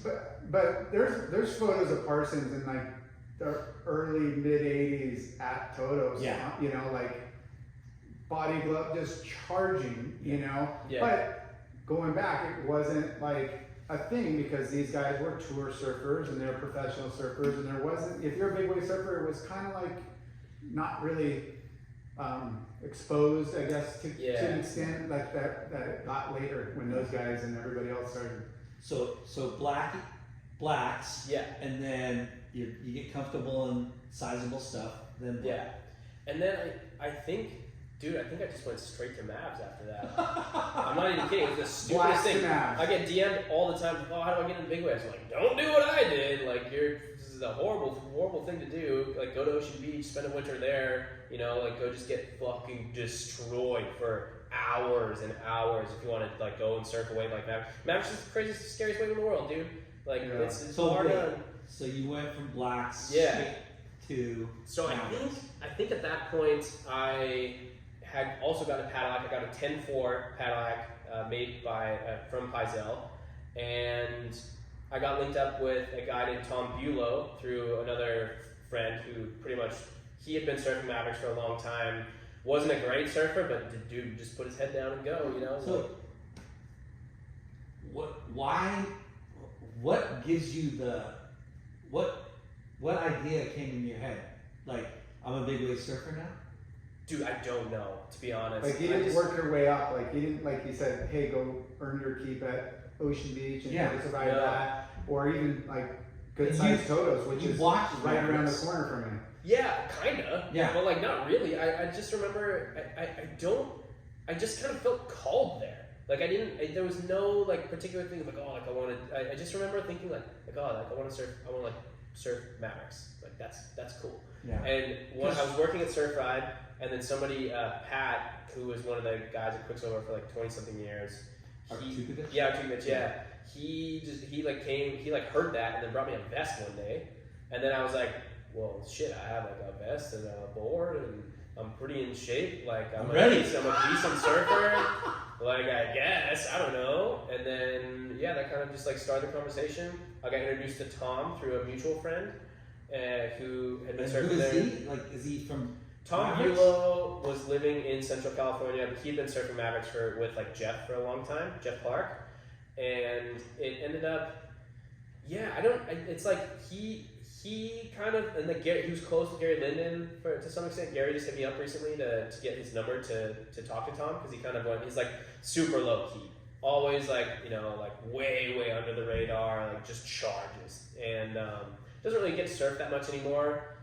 He's had like a number of like health issues, but I remember I was in college, it was finals week, and there was a swell, it was like 11 feet and 18 seconds, like and glass, supposed to be glassy with a dropping tide, straight west, like the most perfect Mavericks you could ask for. Now, looking back, it's like, it doesn't get better than that, like I think at least. It's like almost playful in a way, like it's obviously so intimidating and scary, but it's like, you get this crazy electric sunset, and like it's glassy, and there was like 8 people out, there was nobody out for some reason, and it was just this wild experience. But I remember it was during finals, and I bailed studying for finals with my friends to go up there, and we drove up, and I met him in Los Osos, which is where he lived, which is in San Luis Obispo, and dude, he just was like, this is for you, and he made that very clear. It was like, you're not paying for anything.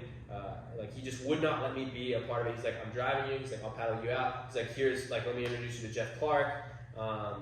This is what's going to happen. This is how the wave breaks. This is what we're looking for. How did you connect with them? Gary Linden? Family friend, not Gary Linden, Tom Bulow, a family friend.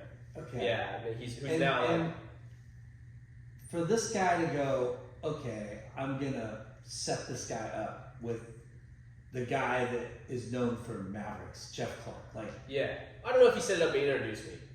Yeah. Which is still which is pretty crazy. Which he's the godfather. He's the godfather of fucking Mavericks on the map. Yeah, like, it was crazy, dude. I'm telling you, like, I didn't really, like, maybe I manifested that shit or something, like. And as you're talking about Mavericks, I'm thinking of, if Oceanside is localized, Mavericks is really localized, dude. Yeah. It took me a long time to get to where I am now out there. So I'm still nobody, but like, just baby steps. And how old are you when you do this? That was 2017, 21, 22. And so, because that whole thing is so weird. It sounds so crazy because, yeah, right? Yes, it is, yeah, really when you're telling the story and people are going to go, wait, this guy had never surfed Mavericks, but he gets introduced to this Tom, who introduces him to the godfather of Mavericks, Jeff Clark. Okay. Yeah. So, and crazy. Jeff Clark welcomed you. Yeah, Jeff was super nice. He's always been like super welcoming, it seems. Yeah, I don't know. But yeah, I got introduced to Jeff on that trip, and I remember like I was just like, dude, we gotta get out there. Like I was just freaking out because I was so scared, and I was like, just put me out there. Like I just want to see Jeff out there. ask you like questions like? Not really. Like, can you swim? Yeah. Like what's the biggest stuff you surfed? He was just like, he was just stoked. It's like he could see like that I was fired up for it. I have a cool photo from that day that I took with him, and it was just this crazy thing. And then afterwards, he found us because after you surf Mavericks, like you always go to OPL, Old Princeton Landing, which is like the bar at the end of the road for Mavericks, basically.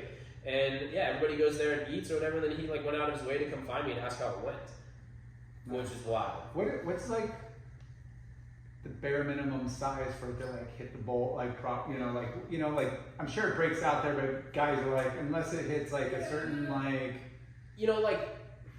10 to 18 is like, I would say is like, everybody argues about all this stuff obviously, yeah. But I would say 10 to 18 is like proper Mavericks. I've surfed it like 8 to 20.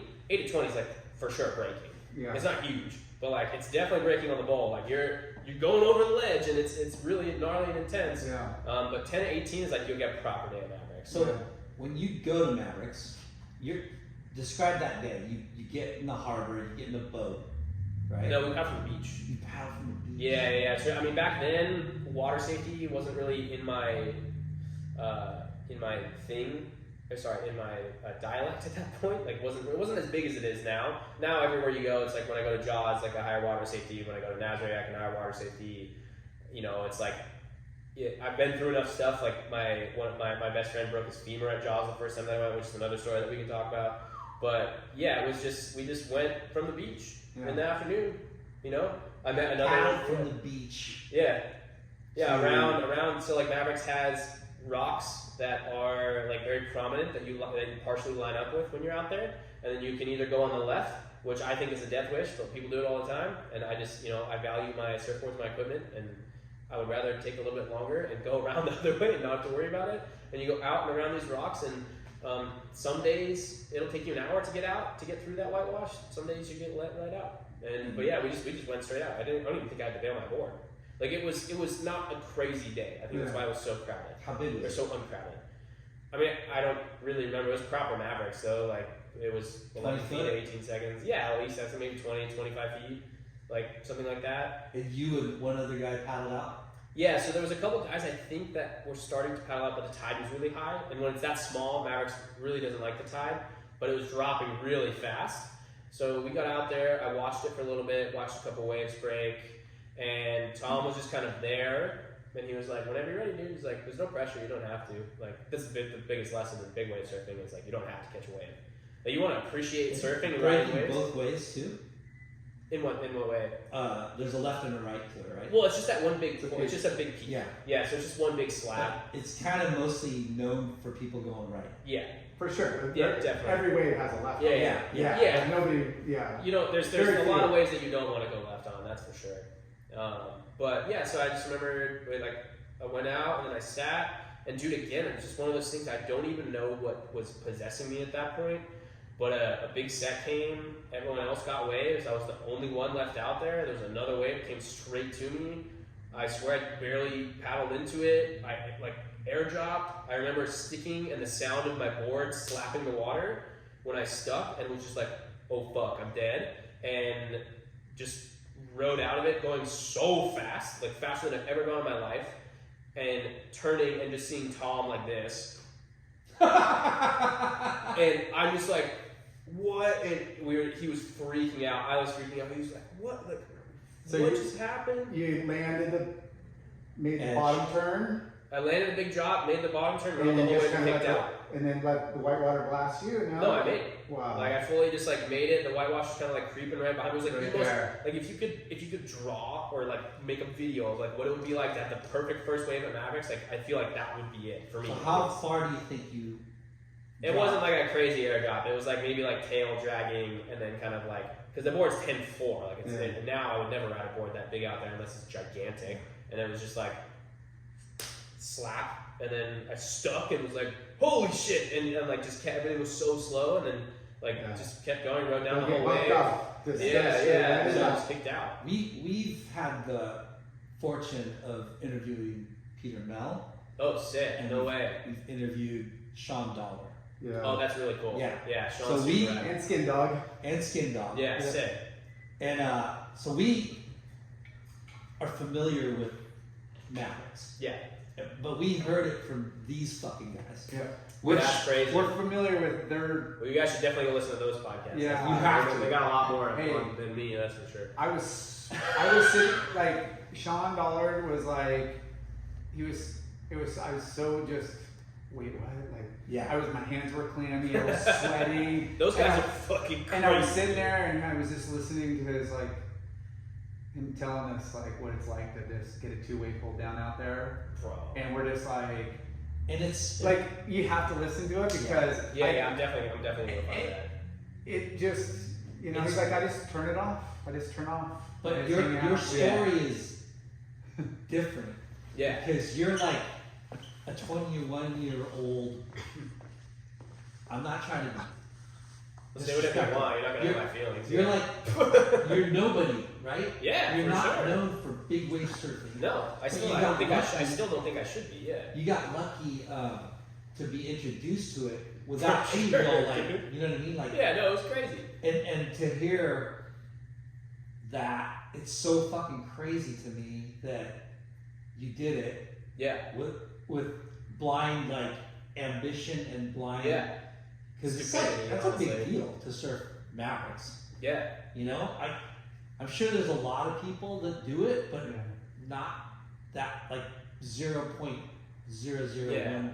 Yeah, you'll see a ton of people on those, all those, whether it's Mavericks or now, you're like, wow, there's a fucking lot of like people out there. Yeah. But Well, in the next retrospect, thing is it's like, like, no, it's nobody. And to your like credit, like you've surfed Mavericks, you know? Yeah. And your story's I guess. almost as exciting as hearing from you as it is from the other guys. You know what I mean? Like, and we talk about that a lot, whatever's somebody's ability or you know level of you know surf, 2 foot, 10 foot, like when somebody gets a good wave, you know, whatever's like great for them, it's irrelevant what we think about that, because that person is. They're experiencing it, so you know, like your wave is like, hey, like it wasn't as crazy, like giant wave.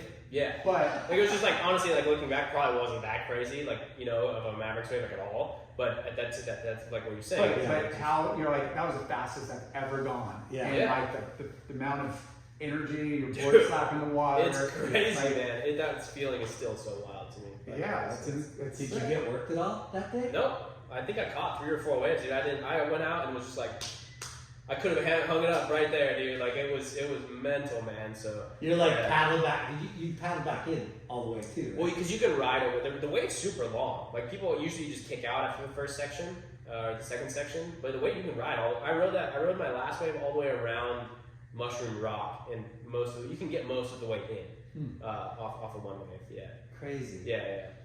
He's paddled back. He's like, Mavericks, what the fuck? That's a big deal. I was like, I was paddling in, like, that didn't go how it should have. Like, I don't know how I feel about this, you know? Like, she's out to get me now. Like, that's the whole thing, the whole time. Like, the whole next year leading up, because I didn't surf again until 1 year later. And I was like, dude, she's out to get me, for sure. She's out to get me. And, you know, I ended up, like, I've gotten a few lickings out there, but nothing, like, I'm not like a crazy big wave surfer, dude. Like I really am not.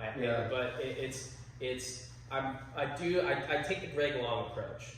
I go like I am convinced that whatever wave is meant for you is going to find you, whether or not you're ready for it. And it's in that moment you decide like if you're ready to actually turn around and attempt to catch this thing. So I kind of live to that effect. And Mavericks is a wave that's all about positioning. Doesn't matter how hard you paddle, it's all about being patient and being in the right spot and putting yourself in the right spot. And you know, as years go on, like I'm getting turned off from even really surfing there as much or being as committed as I once was, because it's so crowded, and I'm so much more of a person I would rather have the spiritual experience of making it out from the beach on a big day at Nazare and getting a wave than like, you know, getting a ski ride out to Mavericks and like trying to go get in the mix and, you know, like get a photo or something and like get a crazy wave, because to me, it's like less about the wave itself and more of the entire overarching experience that you get of like, dude, like I just went to war with the ocean. Like I pushed everything that I had to get out the back and get a wave, and you know, if you're lucky enough to get back out and get another wave, and that's kind of like the direction that I feel like I've been going with big waves. Well, just surfing in general or any athlete. Either you know you're average surfer, or you're a phenom, or you're stock, whatever your ability is, opens up the means to do whatever you're doing, you know? So if you're a very affluent, like high profile surfer, you're gonna have sponsors, you're gonna have Red Bull, you're gonna have jet skis, you're gonna have all the support system that a lot of people can't afford or just don't have, you know? Doesn't take it away, doesn't do whatever, but it gives them, you know, the ability to have that in place, you know? And you know, you look at Albi and like, you know, they had a fundraiser for the water crew. Like, hey, there's people out there and they don't make any money and it's super commendable. Like everybody's out there, so you know, to help each other. But you know, now you're saying you've had to pay for water safety and you know step it up. Sure. Well, if you just want to naturally get better and progress, like I'm like obsessed with getting better in a lot of different ways and improving, and just, I'm more concerned with like how far can I push my body to see like what, like not what breaks, but like how long is it going to take for me to crack.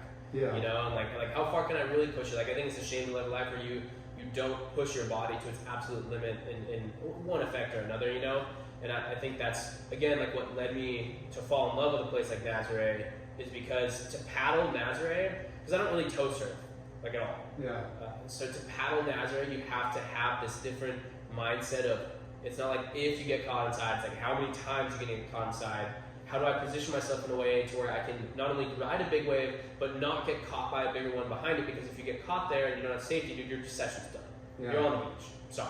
Like you get the worst 8-minute beat down of your life all the way to the sand, and then you're pretty much gassed. You know, you don't have enough energy. You might be able to go back out. Yeah, it's like you can go back out, but like it's a different like raw experience. I think that makes it just like So what?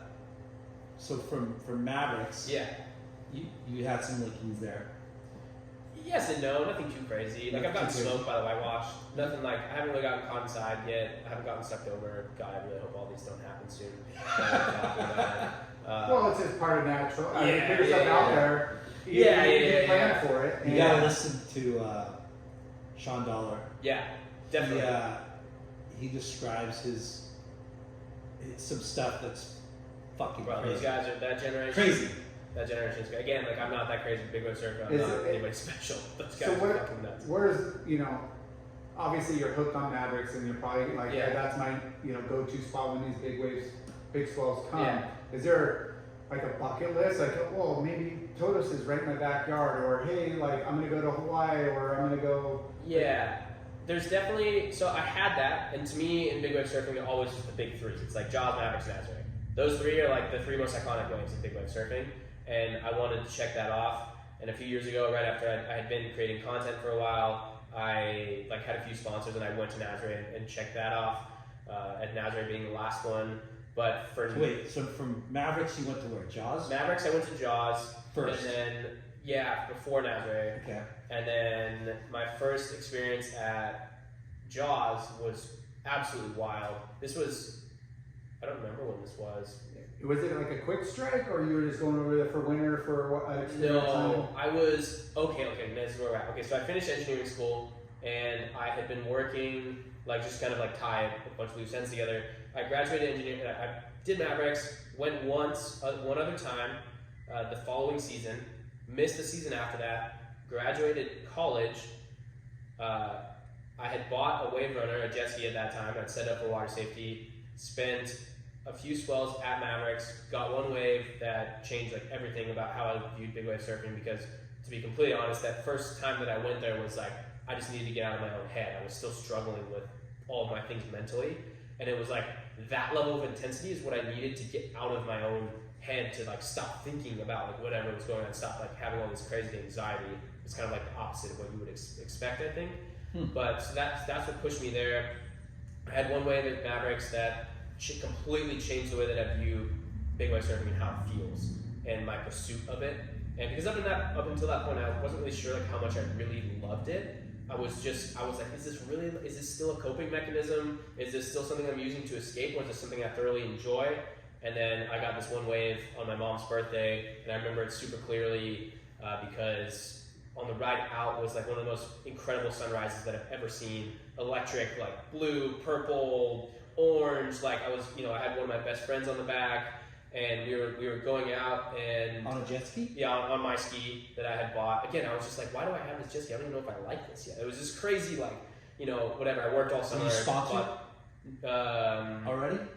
I think I was riding for Quicksilver at that point. It was just a flow deal. I'm pretty sure that's what. Yeah. I was sponsored by Quicksilver, Flow from Quicksilver at that point. Nice. Shout out Chad Wells for saying that.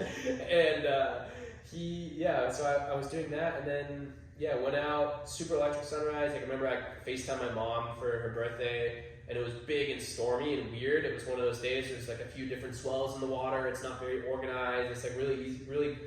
It's really easy to get caught inside on a day like that. And I just remember 5 minutes in, this set came straight to me, and still is one of the biggest waves that I've ridden to this day, I think. And it was just late, and you can see in the photos my nose curls and it comes back up, and then I ride all the way down, and I get almost over the shoulder, and I get clicked off right there. And that moment is so burned into my head of that tunnel vision, vertical, like going so much faster than I did even on that first wave that I went, and just like, holy shit, like this is like I'm gonna like I remember thinking I'm gonna die if I fall, like I'm gonna die, and I remember watching my nose pearl and thinking this is it, like this is where I fall, and it just went and it came right back up, and I rode almost all the way to the shoulder, got nicked by like a little bit of whitewash, didn't get that worked, and then that was the end of that session. And at that point I was like, all right, yeah, this is it, like this is what I love for sure. There's no ifs, ands, or buts about it. And it was the following winter. So after that, it was so funny actually. There was like this January 10th day. This was January 5th. There was a January 10th day, which Power Lines Productions has a YouTube video on called January 10th Dimension. You should 100% need to watch it if you haven't already. January 10th Dimension. And it's the wildest thing. I wish I was there. I wasn't ready for it, but I wish I was there to at least witness it. I got to witness something similar this past winter out there. But it was gigantic. And I remember after that day, I went home. There was like 8 days of like pumping Mavericks after that, and I left. Because I could not believe what I had experienced, so much so that I was like, I couldn't handle going out there and doing it again because I was still so just encapsulated by whatever wave I had just ridden that I left. I told my friend Steve, I was like, bro, I'm leaving. I don't know what to do. This is checked. Yeah, I was like, I don't know what to do here. Like, I'll come back, but I gotta go home. I don't know. And yeah, I remember I went home, and right after that, I got offered a job to work as a mechanical engineer at this basically a firm that we did like contract inventing for. Like same company, we did like the hyperized massage guns or like all Manscaped products. So it was like one-off like design and engineering essentially. And then I was brought on as like an intern / mechanical engineer, and I did all of the product design and development. So I would handle like company would say, hey, we control this side of the market, we want a device to control this side. So I could do that, handle like electronics and design 3D print, CNC machine, whatever I needed to do. So I did that for a few months just to give engineering a shot. Didn't really like it. My contract with them ended and I left. Worked at a restaurant, Bird's Eye in Lucadia, Thai food restaurant, and because I was making more money there than I was as an engineer, I was like, this is crazy. What? I was getting underpaid. I was underpaid as an engineer, so I'll say that, but like I was making good money there for the first time, and I went to Kauai with my dad, and there was a really big swell, a jaw swell, and I was on this trip to Kauai with my dad, and Steve, like one of my closest friends, is like, come to Jaws. Come to Jaws. Like, you gotta come. This is like an insane swell. It's light winds, whatever. I don't even remember the swell. I don't remember what size the swell was. So my dad was like just petrified to ask my dad if I could go.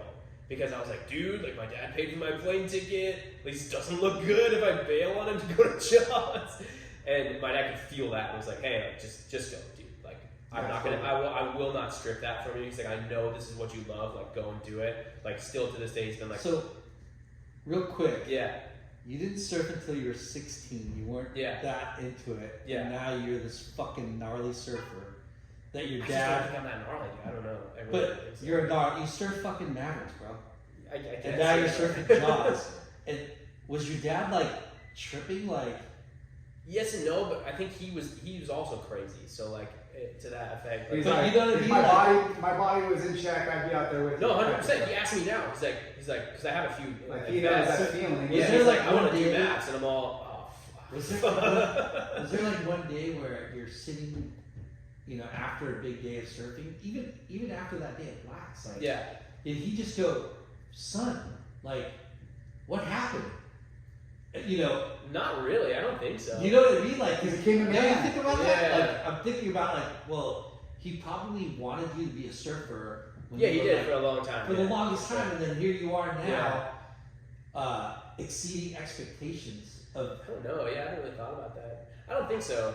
Like, I feel like I don't really get that much out of him with that. Like, I know he has that feeling. I know exactly what you're talking about. Yeah. But it's never been like explicitly expressed Because in that way. if you were my son, right, I'd be like, bro, like, you're fucking gnarly. Yeah. And I'm so proud of you. You know what I mean? Yeah. No, I definitely has like expressed that before, but not in that same way. He got his gift like later. You know what I mean? Yeah. Where all of a sudden you're like, I'm sure, like, I knew it was in you. Yeah. let's say he sees a picture of you, you know, or sees a video and just like, imagine him thinking like, holy shit, that's. Oh no, the Jaws kid. thing is a great segue into Jaws actually Okay. for this. Perfect. Yeah, actually. So he let me go to Jaws, and I met Steve. I got picked up from the airport by Katie McConnell, who's like another like female big wave surfer now who's won like an array of different events, and Beck Adler. And Steve had arranged like water safety and a boat and all this other stuff, and he just kind of was like, it's gonna be $400, like whatever it was at that time, and we'll have a boat and whatever.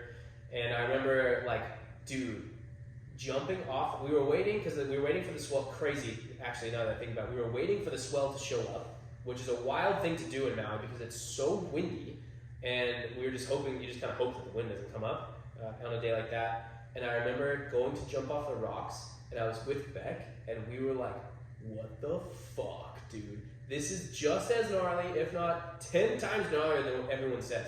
Because jumping off the rocks at Jaws is like paddling out in giant Waimea shore break, but there's Volkswagen bus-sized boulders moving around. So you're not in that videos where you see them trying to time it, you know, everybody. Dude, you have a what, 10-foot board? Yeah, you have a 10-foot board. Leash. And how do you not get the leash that's locked around a nugget and this gets... Dude, and I just remember, like, I don't know how we timed this thing, and there was a whitewash that had to be like 15 feet tall coming, and we were like paddling, and I remember we were like looking at each other. I can't remember. It was just this crazy thing, and we barely got through it. And I was like, Beck, like we would have died if we didn't make that wave, bro. We would have been blasted on the rocks, and yeah, we made it out. And you're wearing a jacket, a vest? Yeah, I was wearing board shorts and a vest. No paddeds, nothing. I didn't know anything about that. I was just there. I didn't know about water safety until that point, really. And we like made it out. And I remember sitting in the lineup. I was on, a small board. I was on the same board I rode at Mavericks. I had one gun. It was a 9.4 that Chemistry made. Jason handshaked it. Great board. I'm going to ride it later this week if I go up to Mavericks. And it was too small. And I just didn't know that wave, dude. I could talk about that wave for 2 hours. It breaks in a way that just does not make sense. Yeah. It's like you're sitting out there, and then like you can see it coming from over this way, and then you're turned in, and like you go right on the wave, but sometimes you end up going left because the wave is bending in so hard. So it's just this crazy it's just mind-altering experience out there. And especially for someone like me who, like, I didn't grow up going and surfing in Hawaii. Like, I had been, we can, like, backtrack to those stories before this, but I didn't spend time on the North Shore until I was, like, doing stuff with Quicksilver. And even then, that was still short-lived. And I didn't know, like, I don't get it. I didn't surf waves like that. And it was just like, overstim looking around, like, holy shit, that's Kailani. Like, that's Billy. Like, that's Albie. This is crazy. What the fuck am I doing here? This is unreal. And I remember I started to get frustrated because all these like kids were paddling underneath me and getting waves, and I was just like super confused. But I was just like, dude, what's happening? These waves are crazy. Not the people, but just the wave itself. Yeah. And positioning. Yeah, positioning. Yeah, I don't know what to go on.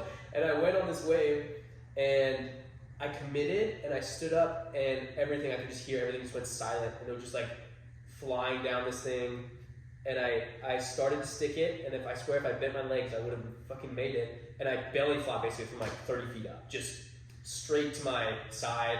Immediately wind got knocked out of me, got, absolutely destroyed by the lip.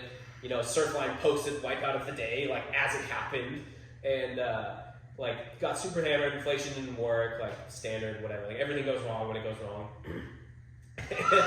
and yeah, I came up, got picked up by our water safety, and I was like, what the fuck, dude, like what is this?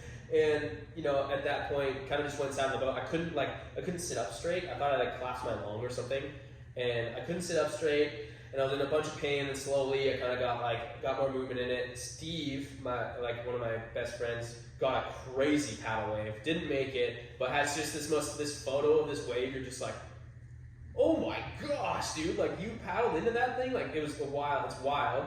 And he broke his leash on that wave, came in, I gave him a new leash, and we don't use this leash anymore because of this reason. And he went back out, got caught by the set of the day, broke his femur on the first one. The wave hit his board so hard it exploded, shot his board basically in whatever direction, and skipped his knee, shattered his femur into 5 pieces. He had a 2-wave hold down. What shattered his knee?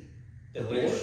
The leash? The leash, the lip. I think what happened if you watch the video is I think that the lip hit his board in such a perfect way that the explosion sent it straight up, and it ripped his leg so hard. And these leashes that, like, I'm not trying to throw shade at the brand, but like the stay cover leashes that we're using are too thick and they don't stretch, so it's like rope, so they don't stretch, really hard. and it just ripped it so hard it broke his femur.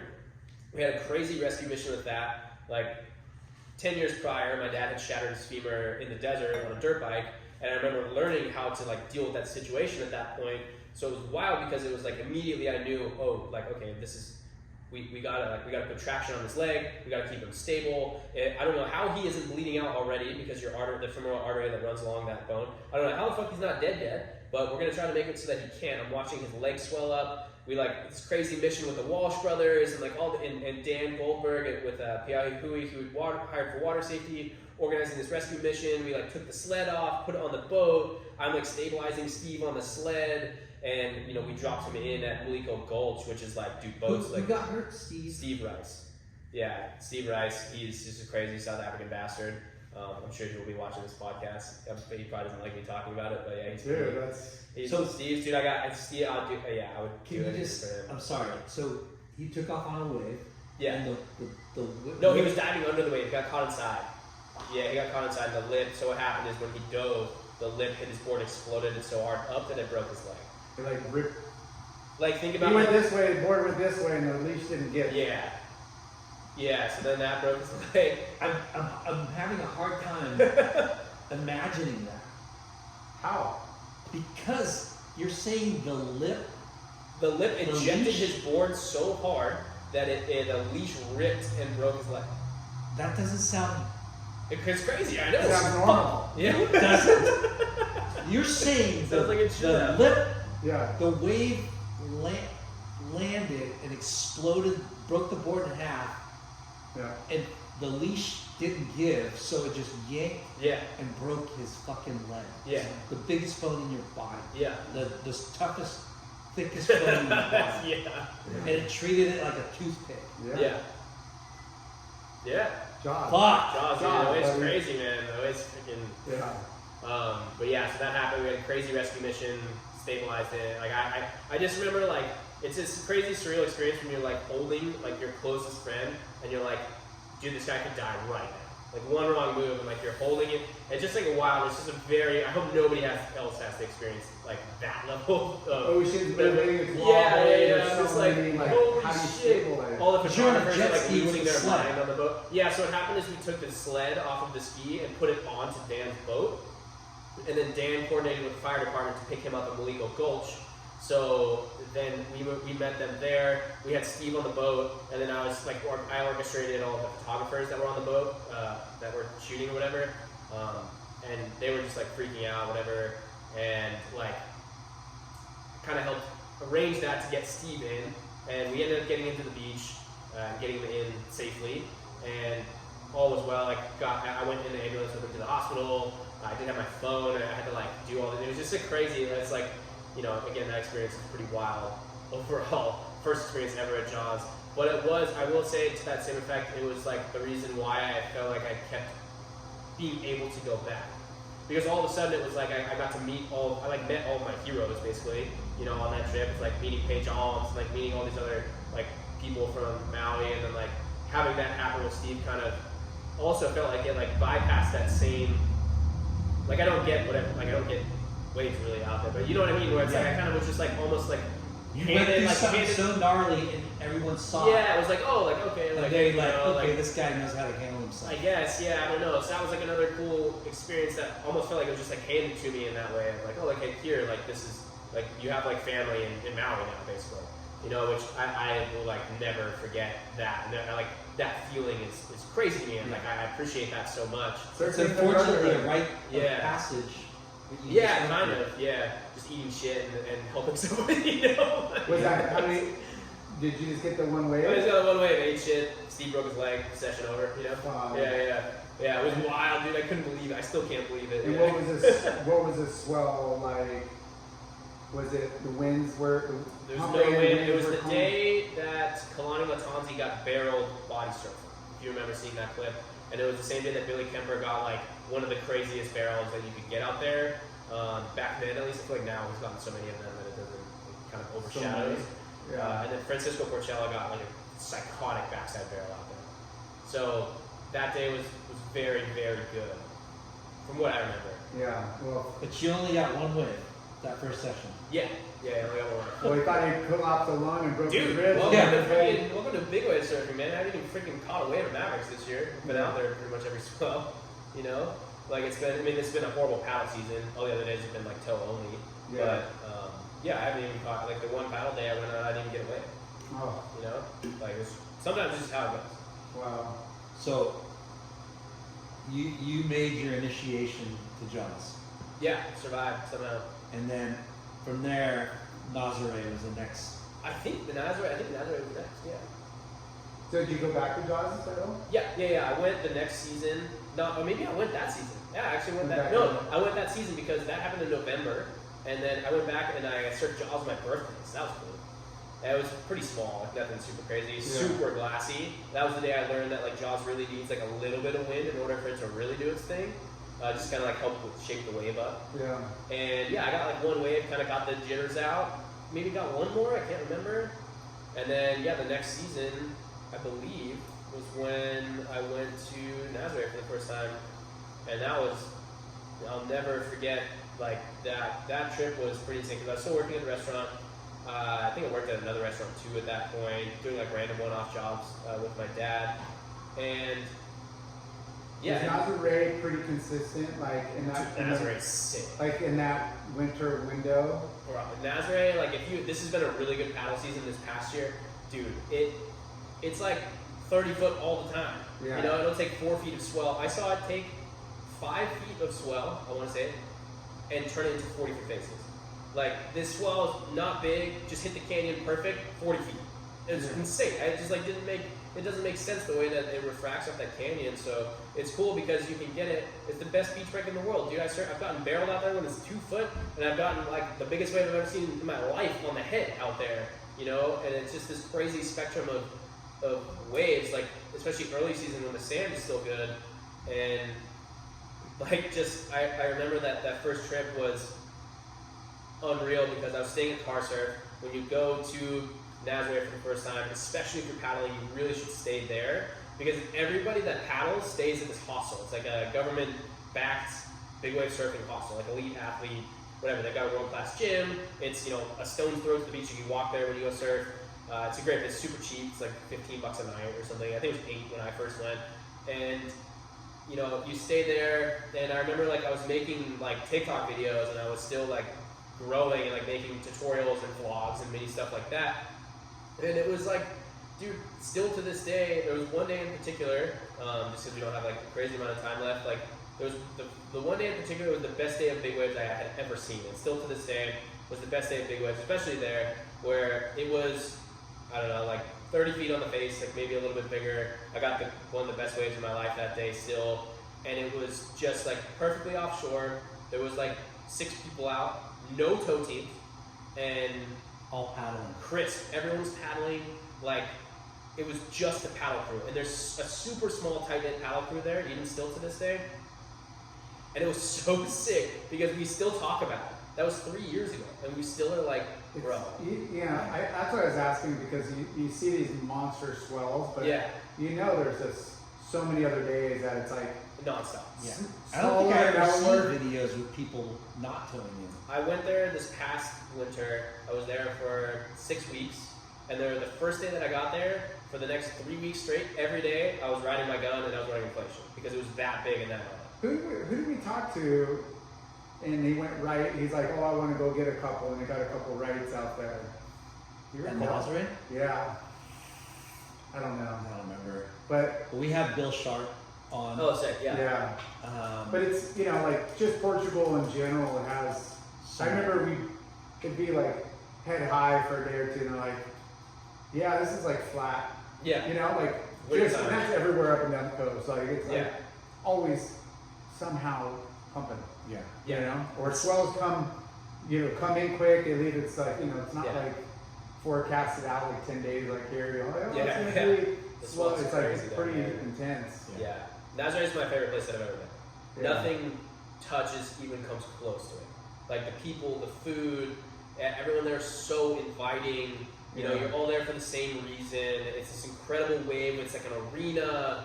You know, it takes 2 feet of swell and turns into like double overhead surf. You can get barreled out of your mind, like in the short break when it's smaller, and then when it's bigger, you can obviously get like the biggest wave ever ridden out there if you wanted to. It's just it's just a sick experience. Like it's got the Guinness Book of World Records there now. Right? Like, it's huge, dude. So you go there for a length of time. I love spending time there as much as I can. Yeah, if I came home this trip, I was running out of money, so I was just like, okay, I have to get home, and I would probably still be there for sure. It's so sick. The waves are insane. It's like Super Tubes is 45 minutes away. Yeah. You know? It's one of the sickest beach break in the world. Like it's just like pipe over sand. You know, and then there's a plethora of waves. The climate can be harsh, but it also has great periods where it's like a month of just perfect surf and weather. Fall. Yeah, but even November, November. I was there in December, January. It was like every day was just, all right, cool. It's pumping again. All right, sick. Yeah, and it's like you said, it's the whole coast. There's so many nooks and crannies, good beach breaks, point breaks, slabs. There's just really fun. Totally. You can get everything you want. Pretty much, yeah.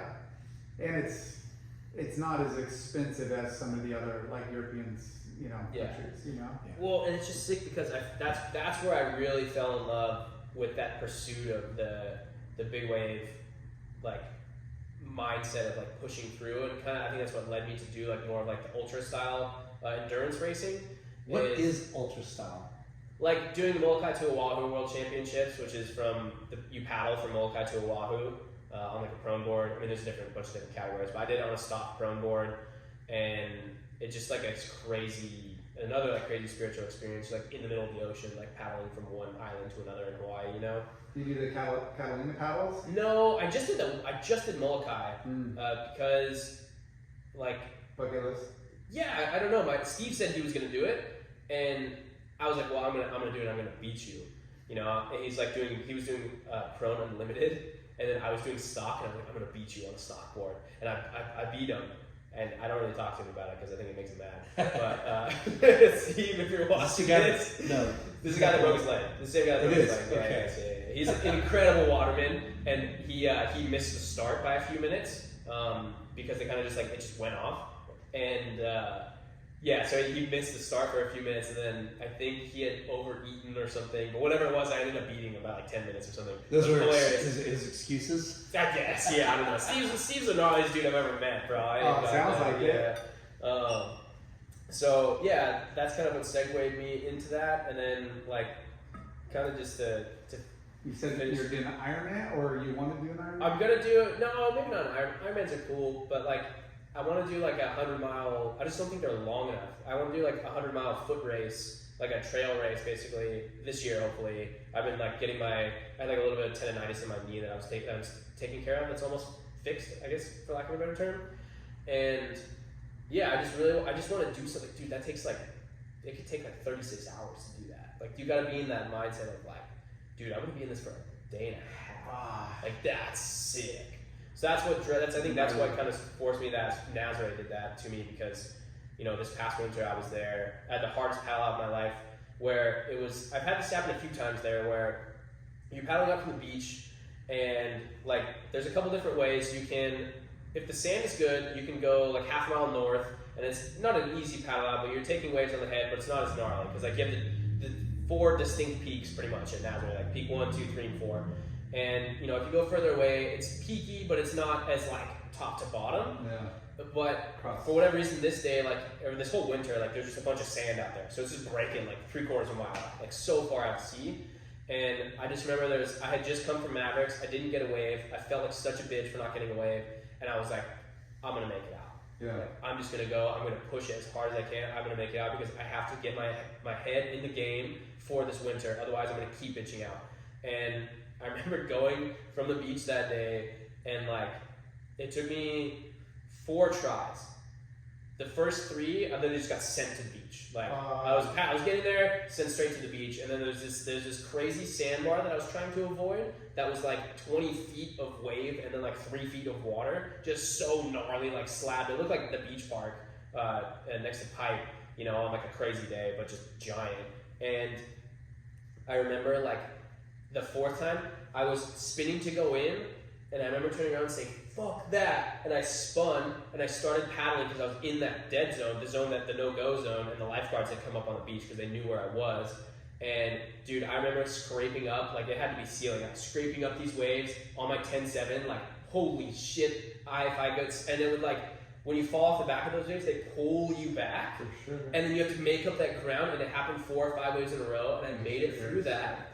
And I was still paddling, you have to keep going, and I couldn't stop, my heart rate's pegged like 195, my watch was like, it said it was between like 185 and 195 for like 30 minutes or something ridiculous. And it was at that point I made it through most of that stuff. I took another couple really big waves on the head, and then it was like still paddling, and I remember thinking, if I get smoked by another wave, like I will drown. Like it was the first time, or maybe the second time, that I was like, dude, if I get fucked up by this wave, like I will actually drown, and I'm so far out that I don't know if I'll be able to survive getting in, because it was so like crazy, and it felt like God was protecting me, and it kind of just gave me this like rest of the channel to get out, but it took an hour and 10 minutes to get out and down to the beach. Is there anybody? And you haven't even caught a wave yet? No. I didn't care about catching a wave. I think I caught a wave that barely even broke and went in after that because it was like gigantic. I should have been out there. An hour and however to make it out. Yeah. After four tries. Yeah, it was crazy, dude. Like I don't know if I ever want to do. I think I will try again because it was like that's a crazy experience because I was the only one to paddle out from the beach that day. Yeah, I was just gonna ask, like, is there anybody else like making the gauntlet with you? No. No, not on days like that. Yeah, you can go from the other side, but I think that defeats the purpose. Yeah. Personally, I think like maybe at some point I probably will. I've gotten rides out on skis before, which is nice. Like there are days that I want to perform, and then there are days that I just want to I want to go through it, you know. Yeah. So I think that's the different thing. Like paddling out there is psycho, anyways. Regardless. And you're riding a 10 something? Yeah, it was a 10-7. That board's sick. Yeah, that board's really good. So what do you think about the guys that get towed in and ride the smaller boards? Do you like that or not like that? Tow surfing has its place. That day was a tow only day. I made it out the back and immediately was like, I want to go in. Because it was so stormy and bad that it was too dangerous to paddle. Yeah, so, it's just you're going to get ruined. So, like, and then also the sun was setting. Yeah. For you to make money at this, right? You have to put yourself in these crazy positions. I don't think you. I mean, you don't have to, but it helps. I definitely don't feel like I have to. I think it helps though, right? Yeah. I guess it would help. Yeah. The headlines of it, the visual of it, like those posts do really well for sure. Yeah. Right. Like so, it's almost kind of necessary to be known for something different, right? Yeah. Like you have to for sure. show people like you're not just for sure. This type of person or that type of person because there's already a slot for that person. Yeah. And then you're doing these death-defying things. Yeah. And then you're like mild-mannered and talking about health and fitness. Well, it's interesting that you know. There are people out there that just are doing it for the photo or whatever, which is that's cool because that's your thing, whatever. That does get you sponsors and helps pay the bills, which is expensive. But just hearing I just wanted to paddle out. Like catching a wave was going to be a bonus. It was just making it out, and that mindset it's like you're challenging physically and mentally, and I think it is regardless of. If you're towing in, if you're paddling in, you're doing whatever, I think everybody has the same, mindset, but, your work ethic or just what you feel is what is rewarding is your bar is down low. Yeah. Like making it out. For sure. That's pretty much like, check your box that Yeah. you were looking for. For sure, yeah, exactly. Cool. Like, obviously, there are days where I want to ride like a really big wave. Like, I go to Mavericks, and there's definitely days where I'm like, yeah, like I want to like fucking get a sick one. Yeah. But there's other days where like a Nazarene, it's sick because if you're not really feeling it, fuck it, you'll be feeling it soon. You just gotta be smart. Thing, like you can't. Yeah. Even no matter how fucking crazy trained you are or anybody. Yeah, for sure. Like nobody's out there trying to make dumb mistakes. Like they're all, So yeah. I know we need to. Yeah, I have like a few more minutes. Yeah. Yeah. Okay. So we'll wrap it up. But when you're doing this, are you filming it all yourself? Yeah, for the most part, I usually just go for a mouth mount. On the big paddle days at Nazareth, I stopped using the mouth mount because I actually almost drowned because of it. Fucking holding in your mouth isn't the most efficient breathing. Yeah. But yeah, I film and edit everything myself. Nice. Still, hopefully not as much soon. I'll be able to hire somebody soon. But yeah. So today, Beach Cowboy. Yeah, Beach Cowboy. And your next venture is what? I've been really diving into like the one-on-one online coaching space. Like it's a lot more fulfilling. Like kind of what we were talking about earlier. I've always been a teacher and always been a tutor, and I love helping people. It's kind of been my first like I get almost more psyched when I see my friends get a crazy wave and I'm able to document it than if like I did it myself. If that makes sense. Like I really like that. So I wanted to find a way that I'm able to not only like build a life and a career for myself that like is a little bit more financially stable than surfing, but also allows me to continue to live the life that I do now, and also helps people. So I feel like I found like this, like I'm going to go on a one-on-one like call after this with hopefully a new client, and yeah, it's cool because I can like help these people directly. Like, hey, like these are tools that I use. Like I've been in your shoes. Like I know how fucking hard that is. Like I feel you. Like these are the tools that I use to help me get out. Like this is how you can build like a healthy, successful like like I'm not like a entrepreneur guru or whatever. Like I know what it takes to be a healthy and a disciplined human being, because that's what takes you everywhere to where you want to go. Like motivation doesn't helps in all aspects of your life. Yeah, exactly. So I've been focused pretty heavily on that. Obviously surfing is still like a really big part of that. Like I still am like trying to be a professional surfer and a professional athlete, but it's just taking the stress and the pressure off and feeling like, oh dude, I didn't get a wave yet this year. It's like, because I just love surfing, dude. I really don't. If anything, I caught that getting in the way of my love for surfing, and it was like, okay, something has to change. Yeah. I don't care. Like I don't need the photos. I don't need whatever. Like I just love it, dude. And storytelling obviously is a big part of that, and I love doing that. So of course I'm gonna like document it and make it like a different experience, Yeah. But yeah, that's where I'm at now. It's like, how did you come up with your nickname? Oh, Beach Cowboy. Yeah. I honestly.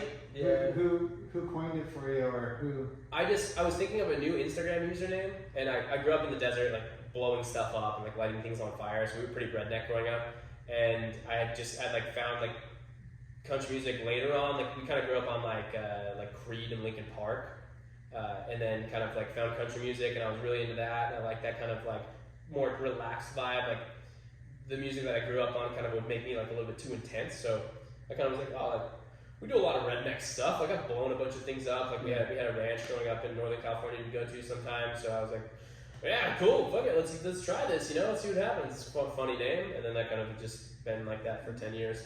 That's cool. Yeah. And country's definitely on point right now. The Cowboys are on point right now. So, yeah. And the beach will never go out of style. So yeah, exactly. Cowboy works. Yeah, and the Cowboys just kind of they go their own way. Like they don't let other people tell them what to do. Yeah. They do things that are like gnarly and intense, and they're themselves. And like that's kind of like the ultimate form of it, I think. Yeah. So if anybody wants to get guidance from you, coaching from you, just hit me up on Instagram. DM me on Instagram if you want to like dial in some fitness, nutrition, like hit some different goals. Like adjust your mindset, or like maybe surf bigger waves, or just have a little bit more confidence in the ocean. Like I can certainly help with that. I have some like pretty good strategies and a bit of a repertoire to prove it, I guess. Awesome. Yeah. Well, this has been epic. Yeah, thank you guys. That was sick. Yeah, that was super sick. Time goes quick. I know, it went by so fast. Yeah, thank you. Congrats on pleasure, guys. all your success. And before you leave, though, what about your residual brand? Residual Stove. Yeah. Keep an eye out. Check it out. taking over Quicksilver since they went BK. So. We want to check out Industries. some of our sponsors. Skosh. Yeah, Skosh, thank you. Industry. Yep, you got your magnetic water bottle. Yes, your sir. phone stand. Thanks to Cavallero Pools and Spas. Thank you to Earth Pack for all your merchandising needs. Thanks to Loose Towels. Yep. Yeah, Towels for thank you. you, guys. Towels for you right there. Sweet. Thanks to Skateboards, Bonsai Bowl. Northside Cafe, Murphy Electric Bikes. Hell yeah. Weather Brand, Clearweather brand shoes. Blue Sick. Axe, Blue Axe. Capacity Yeah. Brewing Co. Hell yeah. Shoots. And thank you for Rux for hooking us up with that. Carries Yeah. all our gear. Yeah. But dude, Thank you, guys. thank you very much. Thanks for having me. It's an Thank honor. you. Yeah. Good luck. Thank you, guys.